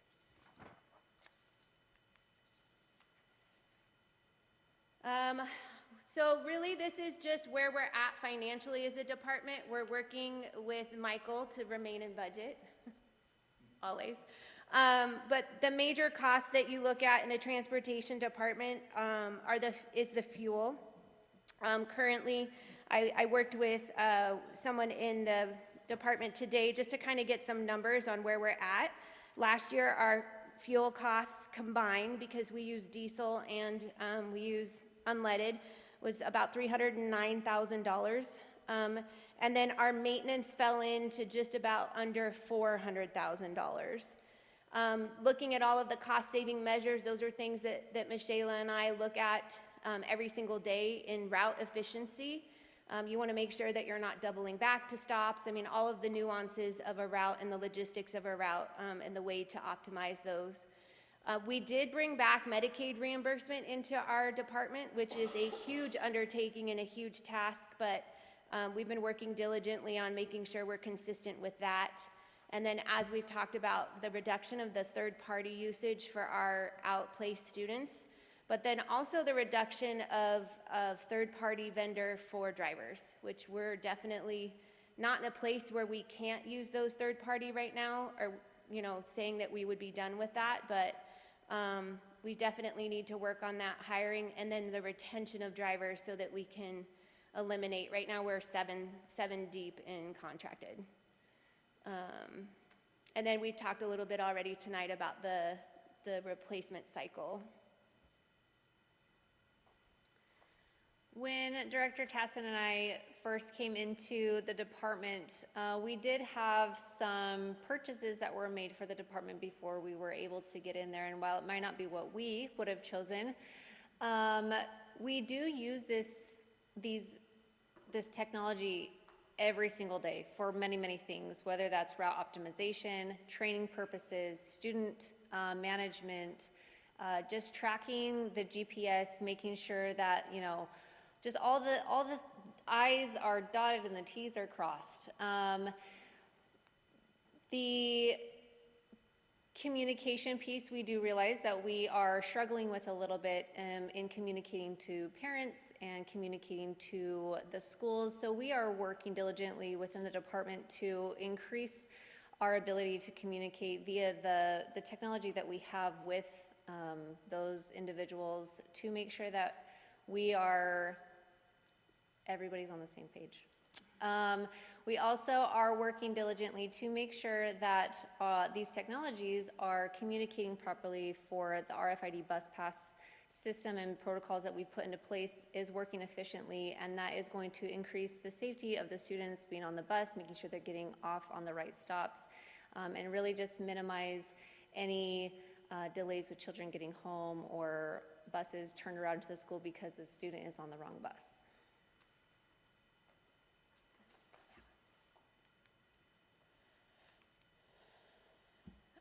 So as far as the community and stakeholder engagement, we are always working to increase that communication with our families, but not just our families, but the schools and the community as well.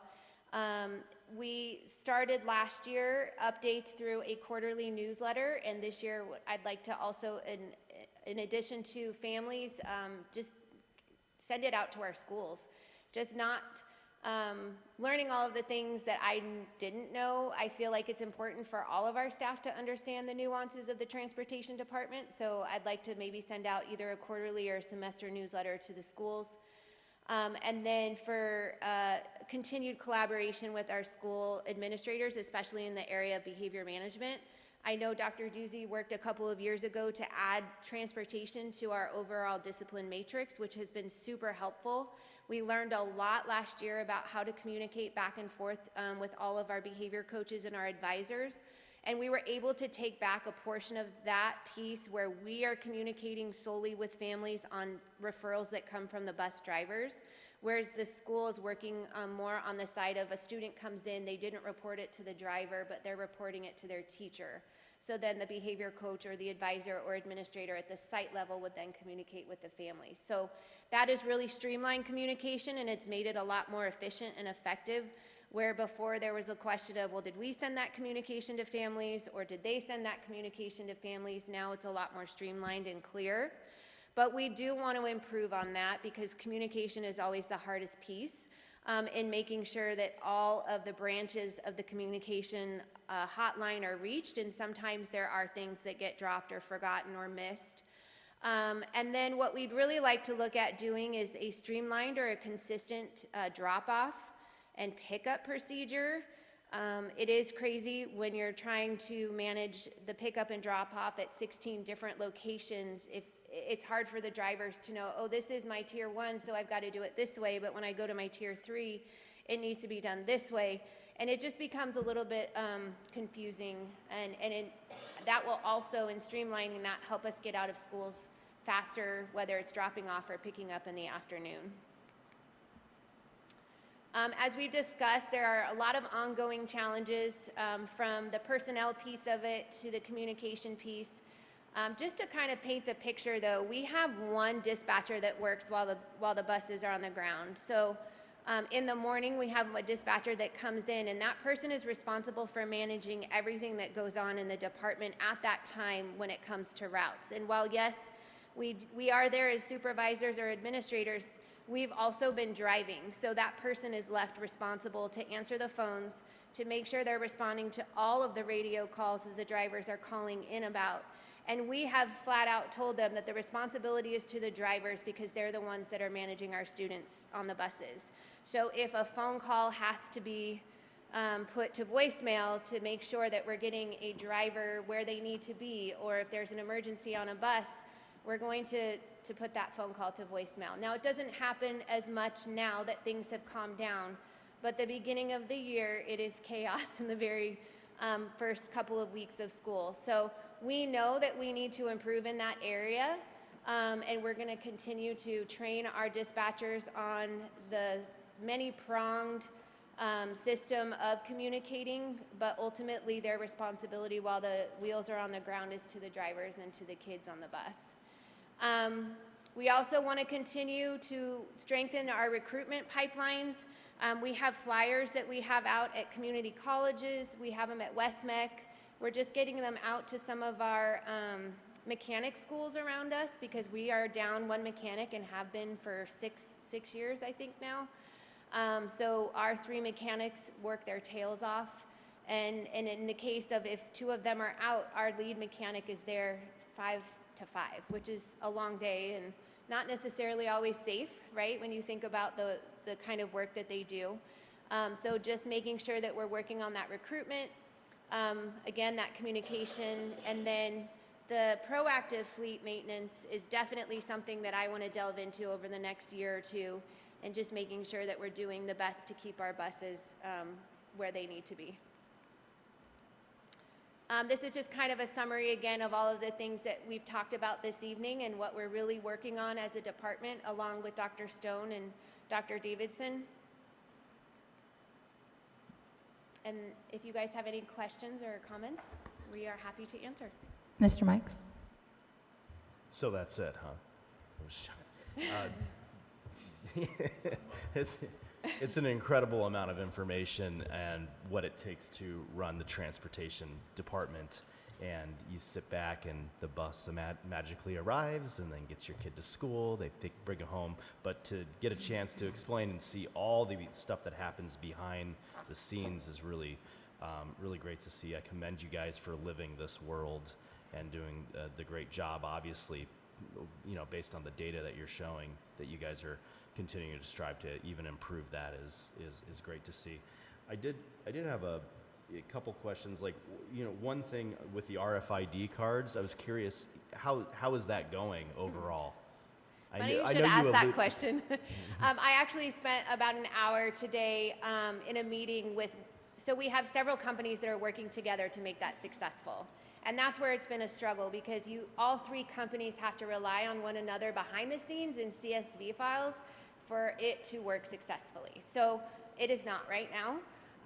And we feel like today was kind of the breakthrough of why it wasn't working. So we will know first thing tomorrow morning if what they did today is the fix of what we've been trying to fix since we started this system last year.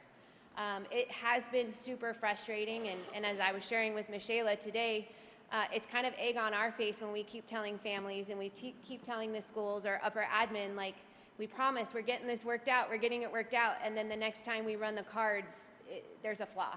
So we're hoping that their promise of today's fix is the final kind of breakthrough of, okay, we figured out in the files what's not talking appropriately, but now we have to have all three companies making sure that file is accurate.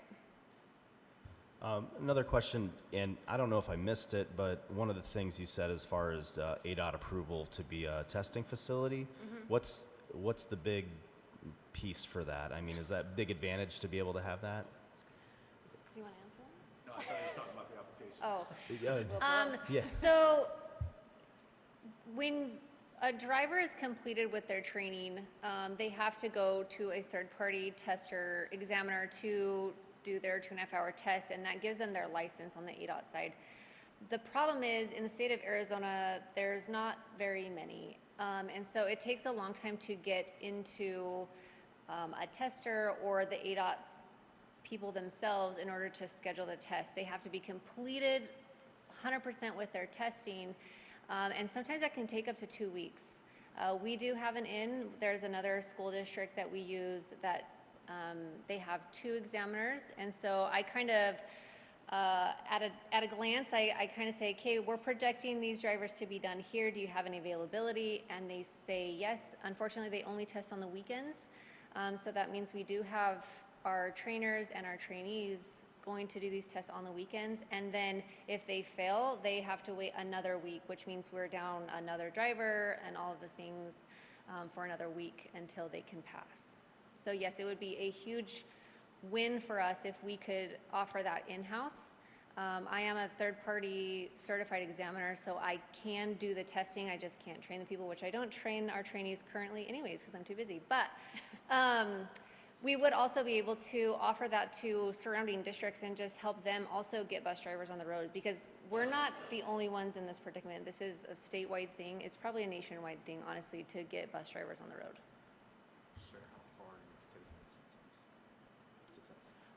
I think the farthest we've taken some of our trainees to test was in Safford, Arizona, which is about 3.5, 4 hours away on a bus. So. Yeah, great. And last thing that stands out, I commend with having the smaller buses and taking care of those McKinney-Vento kids and being able to run. I mean, from an administrator, that when we had high schools and middle schools, we'd sometimes see just one kid sitting on a massive bus getting, transported somewhere else. And so to see that, being used as well efficiently and cutting down, of course, the use of outside vendors for that is great. So anyways, I just wanted to highlight that piece. So thank you very much. Mr. Owens? Yeah, you definitely pulled the curtain back. The many hats you wear are impressive. Talking about, training and all this stuff. So I did have some things that kind of stood out to me. Like Board Member Mike's mentioned, the idea, ways to spend money to save money, right? Like reducing costs here, just being more efficient with our money, and then also that helps our kids' safety and just the consistency and reliability of our fleet, and that's important. I have a question about the CDL training aspect of it. When a new hire comes on and they have like you said, they know how to drive their own vehicle, they get their CDL through us. I'm assuming that because they're an employee, when they get that CDL, we've covered the cost of that. What's the value of that? Do we see anybody coming on, getting their CDL, saying, thanks for that, peace out? Never, all the time. So the cost is kind of shared between the district and the trainee. So we provide the physical that they have to go, not the physical I talked about, but they have to go to a medical doctor to be cleared in order to get a CDL. And then the employee actually covers the cost of the permit itself, which is like $35 for the Class B and then the endorsements. And then after that, we cover the rest of the costs for the certification for their CPR. And then at the end, they cover the cost for the third-party testing. The turnover is pretty immense. I came from my previous job, I was the administrator for the CDL program at a college down south. And it is not cheap to get a CDL these days, especially with the new FMCSA guidelines. And so the average cost, I would say, is anywhere from $4,000 to $8,000, depending on how they finance it or pay for it out of pocket. And so when we are providing that training for them, granted they only have a Class B, so that means they can only go out and drive a trash truck or a dump truck or a cement mixer. Those wages are quite significant compared to what you can make as a bus driver. And you don't have 84 screaming kids, and the weight and responsibility that is on our bus drivers is kind of insane. So there is a lot of that turnaround. However, I do feel like I would say the majority of our drivers, they do love what they do and they stay, but a lot of the information that you saw in the slides are drivers that we have trained recently, like within the last 6 months, and they have left. Yeah, that's kind of what I was trying to get at, is the idea that while it's not nefarious or it's not, significant, it still happens. And so, obviously if you're trying to be a bus driver and that's your goal, and you come in and you commit and you get your CDL and you work for us, we've got to return our investment. Is there a way we can tie some type of, contract, or you leave by a certain time, you've got to repay this? Or does that already exist? So we are working with Executive Director Sanderfield on that right now to align very closely with what we do for our Aspire program. So we're hoping that we can get that in the hands of drivers over the next couple of months to where they would have to commit to us for 1 to 2 years after getting their CDL, or they would have to pay back a portion of the costs that we do incur as a district to train them, because we're also paying them. So they're on as monitors, and then we pay them to be trainees. So there's a cost there where they're making money to get their CDL, whereas on the other side of it, they'd be paying to get it. Yeah, most jobs you have to be qualified to do them before you get hired. So yeah. we're providing that licensing. So that's exactly what I wanted to hear, and hope that, I don't think it's going to deter anybody who wants to be a school bus driver, but ideally it can weed out a fewer, because then we're just wasting money and time and resources. And then, like you said, we're ready to go with the school year, and they're like, I'm going to go drive a cement truck because, they make a lot more money. Yeah. I'd have to go back and find the date, but the governing board actually has already approved that additional contract language. I can't quite remember when it happened, but that has been governing board approved. So Cool. That's it for me. Thanks. Ms. Moran? Yeah, I have some finance-related questions, no surprise. So I know a few years ago, we pretty drastically increased our driver pay. Where are we at today with what we're paying versus our neighboring districts and primary competitors? So we did a pre-compensation study this summer because we're meeting with Director Vaughn coming up this next week. As far as entry level, we're very competitive. We're either at or just a little below because there was a district recently nearby us that increased from funds. I don't know the details of it, but it did increase for entry level. I will say I feel like where we're lacking is in the years of experience because it is more lucrative for somebody who has more than the 6 years of experience to go to another district with that experience than it is for ours. But I know we're going to sit down with Mr. Vaughn next week and discuss that. And we do have some ideas on how to increase, but obviously that's an increase in budget, right? And that I know is always touchy and hard to follow, but it's definitely something that we're looking at in our proposal next week.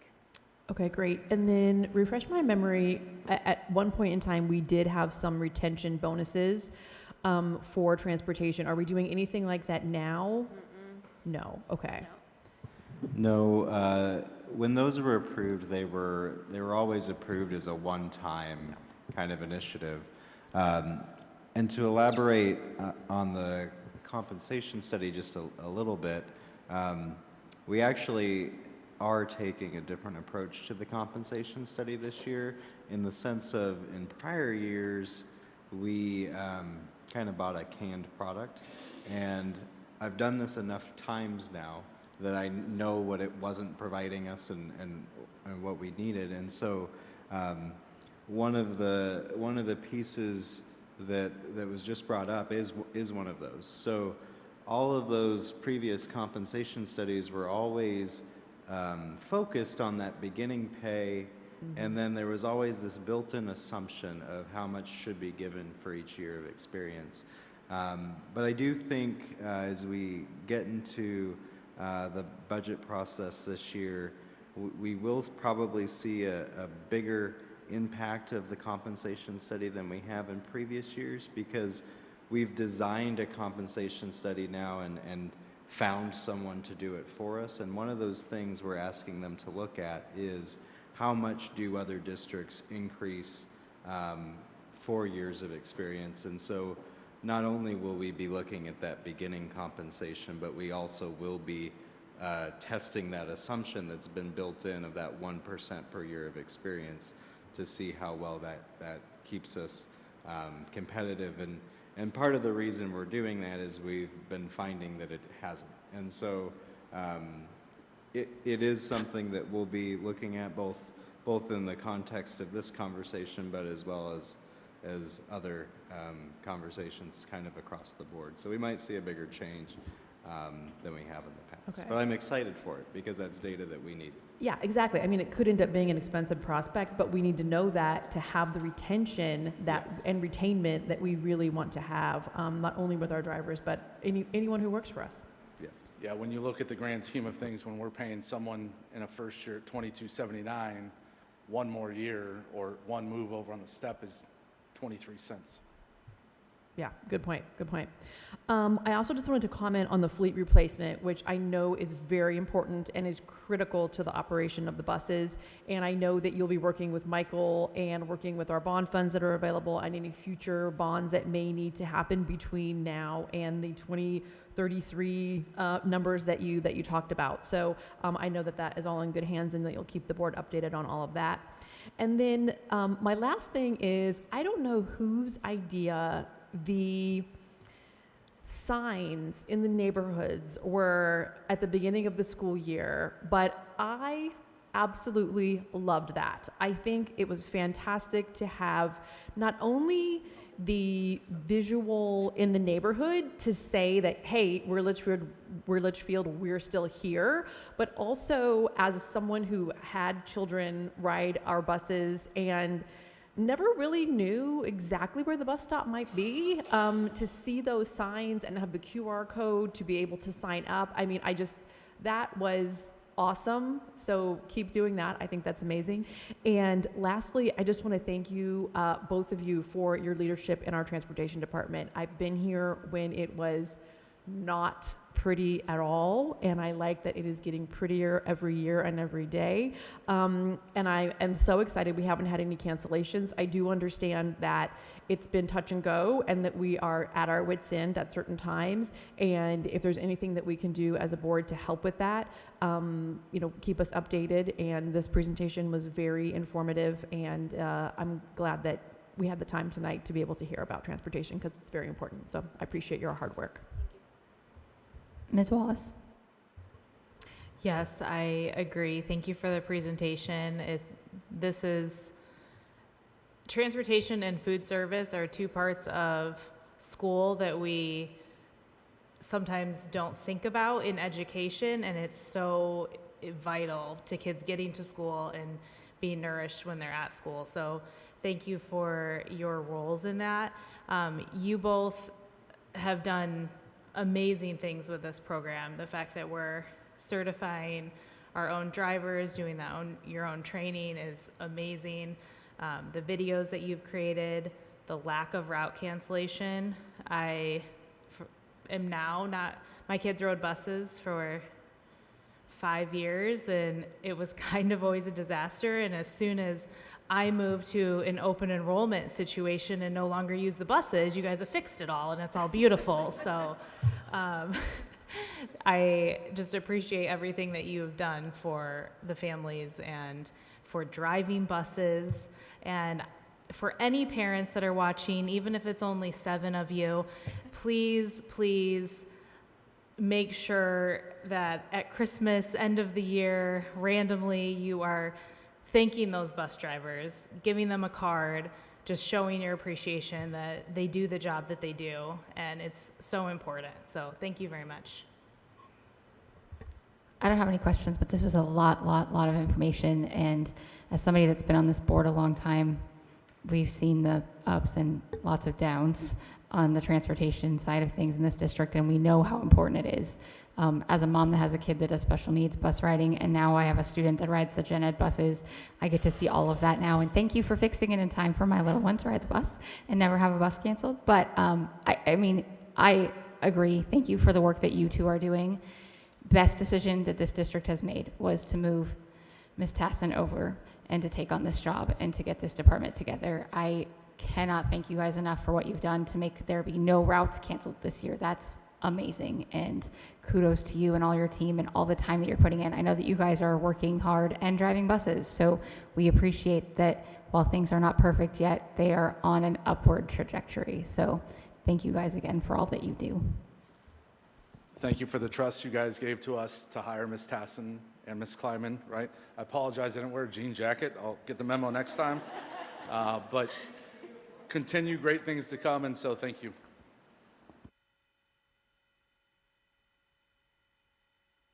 I'm going to have us take a 2-minute break, and we're going to come back.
Is everyone back?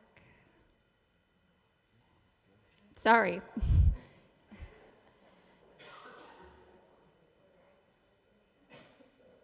Okay. If everyone is back, we will get back to this and try to wrap up here quickly. We are going to move on to the next item, which is a bunch of policy stuff, which is going to be by Dr. Doozy and Ms. Benjamin. I know this is what we've all been waiting for. So, good evening, Governing Board, President Zainama. Thank you for the opportunity to engage in the first read of some trust policies that have been updated due to recent law changes. So I'll begin with policy 1-401, which is around the parent and legal guardian rights in education. This particular policy addresses a parent's right to see the credentials of employees who provide health services. So in our case, it would be any of our nursing staff that provide those services. As well as parents can also request any information about a school employee's emergency response training. So how we respond to emergency and what training staff have received. And now I'll turn the next policy over to Mrs. Benjamin. Good evening. I am presenting policy 5-201, which is the Patriotic Exercises and Observance Day. The changes in this policy was around 9/11. Originally, 9/11 was meant to go all the way down to second grade, and they changed that, feeling that some of the content was maybe not as appropriate for the younger students. And so this is really just talking that this is required for 7th and up, and we can do it younger if the teacher so chooses, but it is not a law anymore.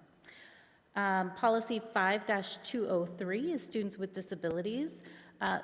The law it gave us some options. So the options were chosen by our special education department, which is specifically talking about how we identify students with specific learning disabilities, and also identifying that we're now required in the evaluations, if a specific learning disability under reading is identified, that we also have to say if it's dyslexia that's causing that. So that has been added as well.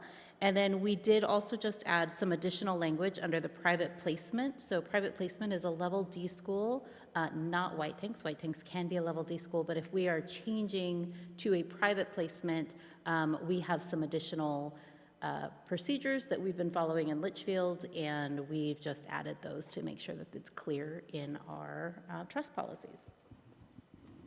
So before we proceed to the next three policies, we'll pause for a moment and open up to any questions on the first three policies presented. Policy 1-401, which is the parent rights. Policy 5-201, which is patriotic exercises and observant days. And then policy 5-203, which is around our students with disabilities. Mr. Mikes? And none for me. Mr. Owens? None for me, thanks. Ms. Moran? No questions. Ms. Wallace? No questions. No questions. All right, so now I will begin with the first read of policy 5-401, which has to do with police interview notification. Really, it's not changing Litchfield's practice in the past, but it definitely does now. We're following what the law says as well as our previous practice. So it requires us to immediately notify parents and legal guardians or custodians if law enforcement takes a juvenile into temporary custody after we confirm that there's not a safety risk to the student for doing so, dependent on why they want to interview the student. The second policy is policy 5-402, which has to do about the Department of Child Safety interviewing and taking custody of students.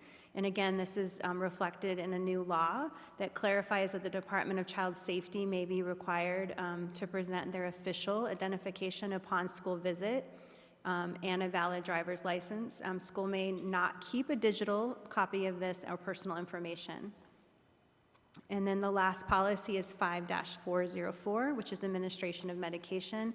And this has to do that we now have a couple different ways to administer epi or epinephrine for our students that may be having an allergic reaction. Now it removes the word auto injector because there's now a nasal spray. So I'll open up to any questions for the last three first reads, which is 5-401, police interview notification. 5-402, Department of Child Safety interview and custody. And policy 5-404, administration of medication. Mr. Mikes? None for me. Mr. Owens? No questions, thank you. Ms. Moran? No questions. Ms. Wallace?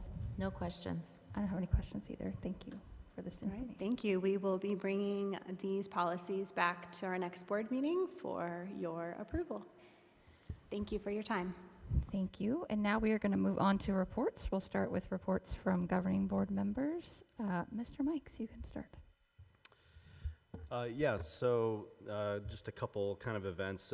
One big event I attended was September 30th was the School Connect event we had at Estrella Community College. They were kind enough to give us the facility, and that was just an opportunity for administrations and school administrators and from different schools to sit down with various stakeholders to talk about the visions of the schools and the district, and how we can help one another kind of take that whole community piece together.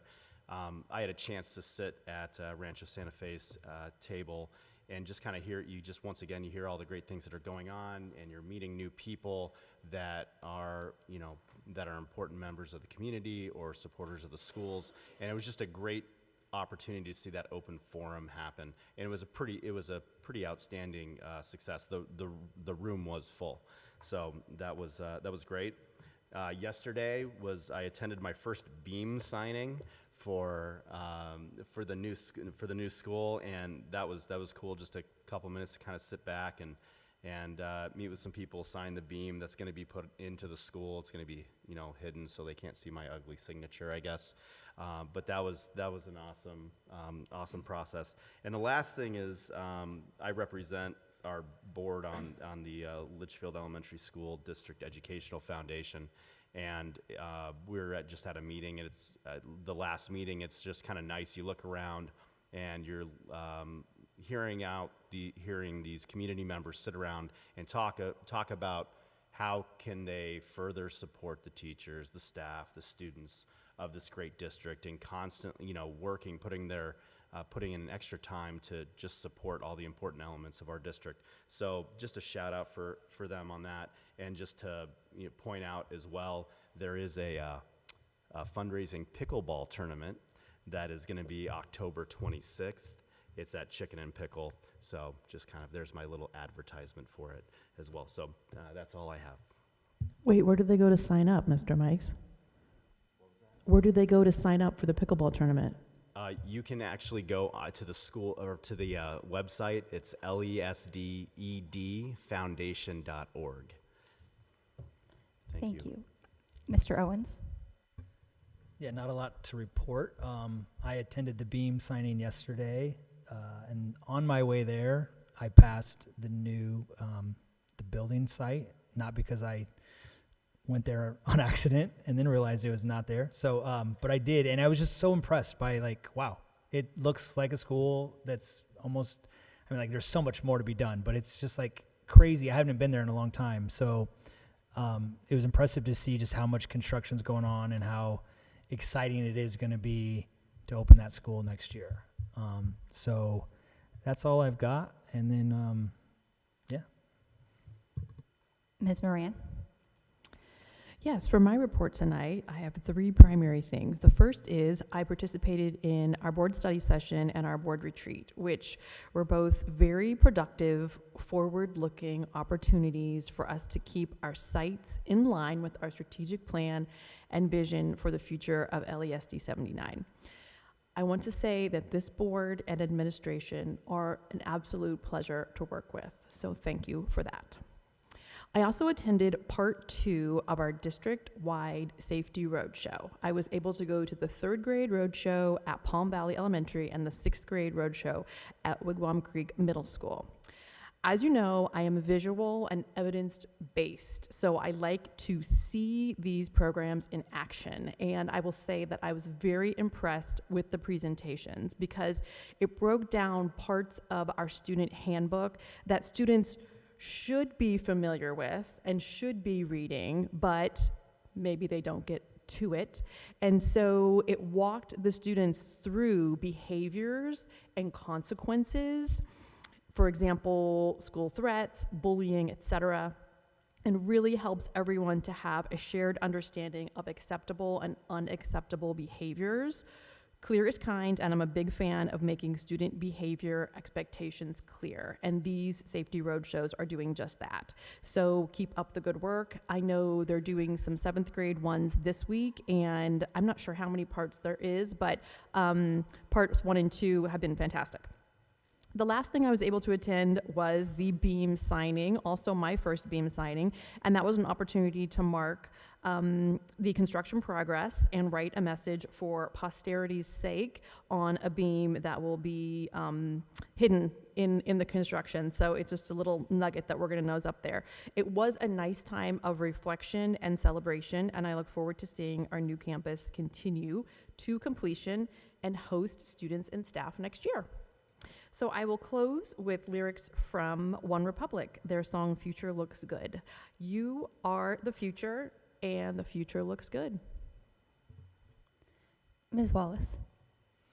I was also able to attend our study session and our board retreat, and they were both very productive and lots of great discussion and moving forward with wonderful things for our district. I intended to go to the beam signing until I had a ill child, so I need to get over there to sign this beam. But lots of great things, and looking forward to starting to visit some schools in the coming weeks, and we'll have much more exciting things to report on once we are back in the schools again. So that's it for me. I was able to attend the School Connect event as well, and I had no idea what we were going to be coming into, what it was going to be, and it was amazing. The excitement in the room when they were leaving, I think a lot of people, I heard from some principals that didn't have any idea either. They were like, we don't really know either what's happening. But when they left, they were so excited about the connections they made, the projects they came up with, the plans that they were going to make happen, and I just think it was such a great use of our time to have everybody together and to get everybody in the room and on the same page. It was one of the best days, I think, that I've been able to participate in and just see all the conversations happening. I also attended our study session and our board retreat. I will say that our study session was one of the best board meetings I've been to in a very long time. It made me feel so hopeful for our future and where we're headed in this district. I'm so excited to see us being long-term thinking and planning and really being strategic in what we're doing and knowing the why we're doing it, right? Because that's important. So it just was, I really appreciate the time that everybody put into that. And I also liked the style of that meeting, and I'm excited to see us do some more of those in the future, because I feel like we were all able to just really dig in to get an understanding of what we're doing and why, what the board wants, what can the district do, how can we get there. Our board retreat also was a great opportunity for us to just kind of, as a group, talk about what it is that we're doing and why we're doing it and what our responsibility is versus district, and have everybody hear the same thing all in the same room at the same time. So I feel like that's an important thing to do, and I'm glad that we made time to do that. I also volunteered. One of the biggest things I think that we can do in this community is give back to our schools by volunteering. I say it all the time, schools cannot do it alone. If you have something that you want to do to help a school, go reach out. They will find ways to get you into their schools to help with whatever they're doing. I was able to help with Picture Day, which is my favorite day to go in because I love seeing what the kids choose to wear. It's quite a range of outfits of what they think is their best outfits, but I love it. And so, like I said, volunteering is a super great way to get into our schools and see what's happening. That's getting you to see with your own eyes every day what we're doing, and so please do. Lastly, I attended the beam signing yesterday, which was super fun, and I appreciated that we get to do that. They said that will be the last beam that goes up for that campus in the gymnasium, and so I look forward to when our school is complete and knowing that even though they're covering it up, we'll know that it's up there, and so that's very exciting. Thank you to the district and CORE and everybody putting that together for us to kind of come together and do that and celebrate the progress we're making. With that, that's the end of my report. Thank you to all our administrators that sent in reports and pictures and all of that great information. Shout out to Dr. Mary, because this week is National School Lunch Appreciation Week. So shout out to them and all the work that our food service department does. We know that if kids are hungry, they're not going to learn, and you make sure they're not hungry. So thank you to your whole team for what you do every day. With that, I will entertain a motion to end this meeting. I move to adjourn. Second. Having a motion from Mr. Owens and a second from Mr. Mikes, I'll call for the vote. Mr. Mikes? Aye. Mr. Owens? Yay. Ms. Moran? Yay. Ms. Wallace? Yay. I'm also a yay. Motion passes. Thank you.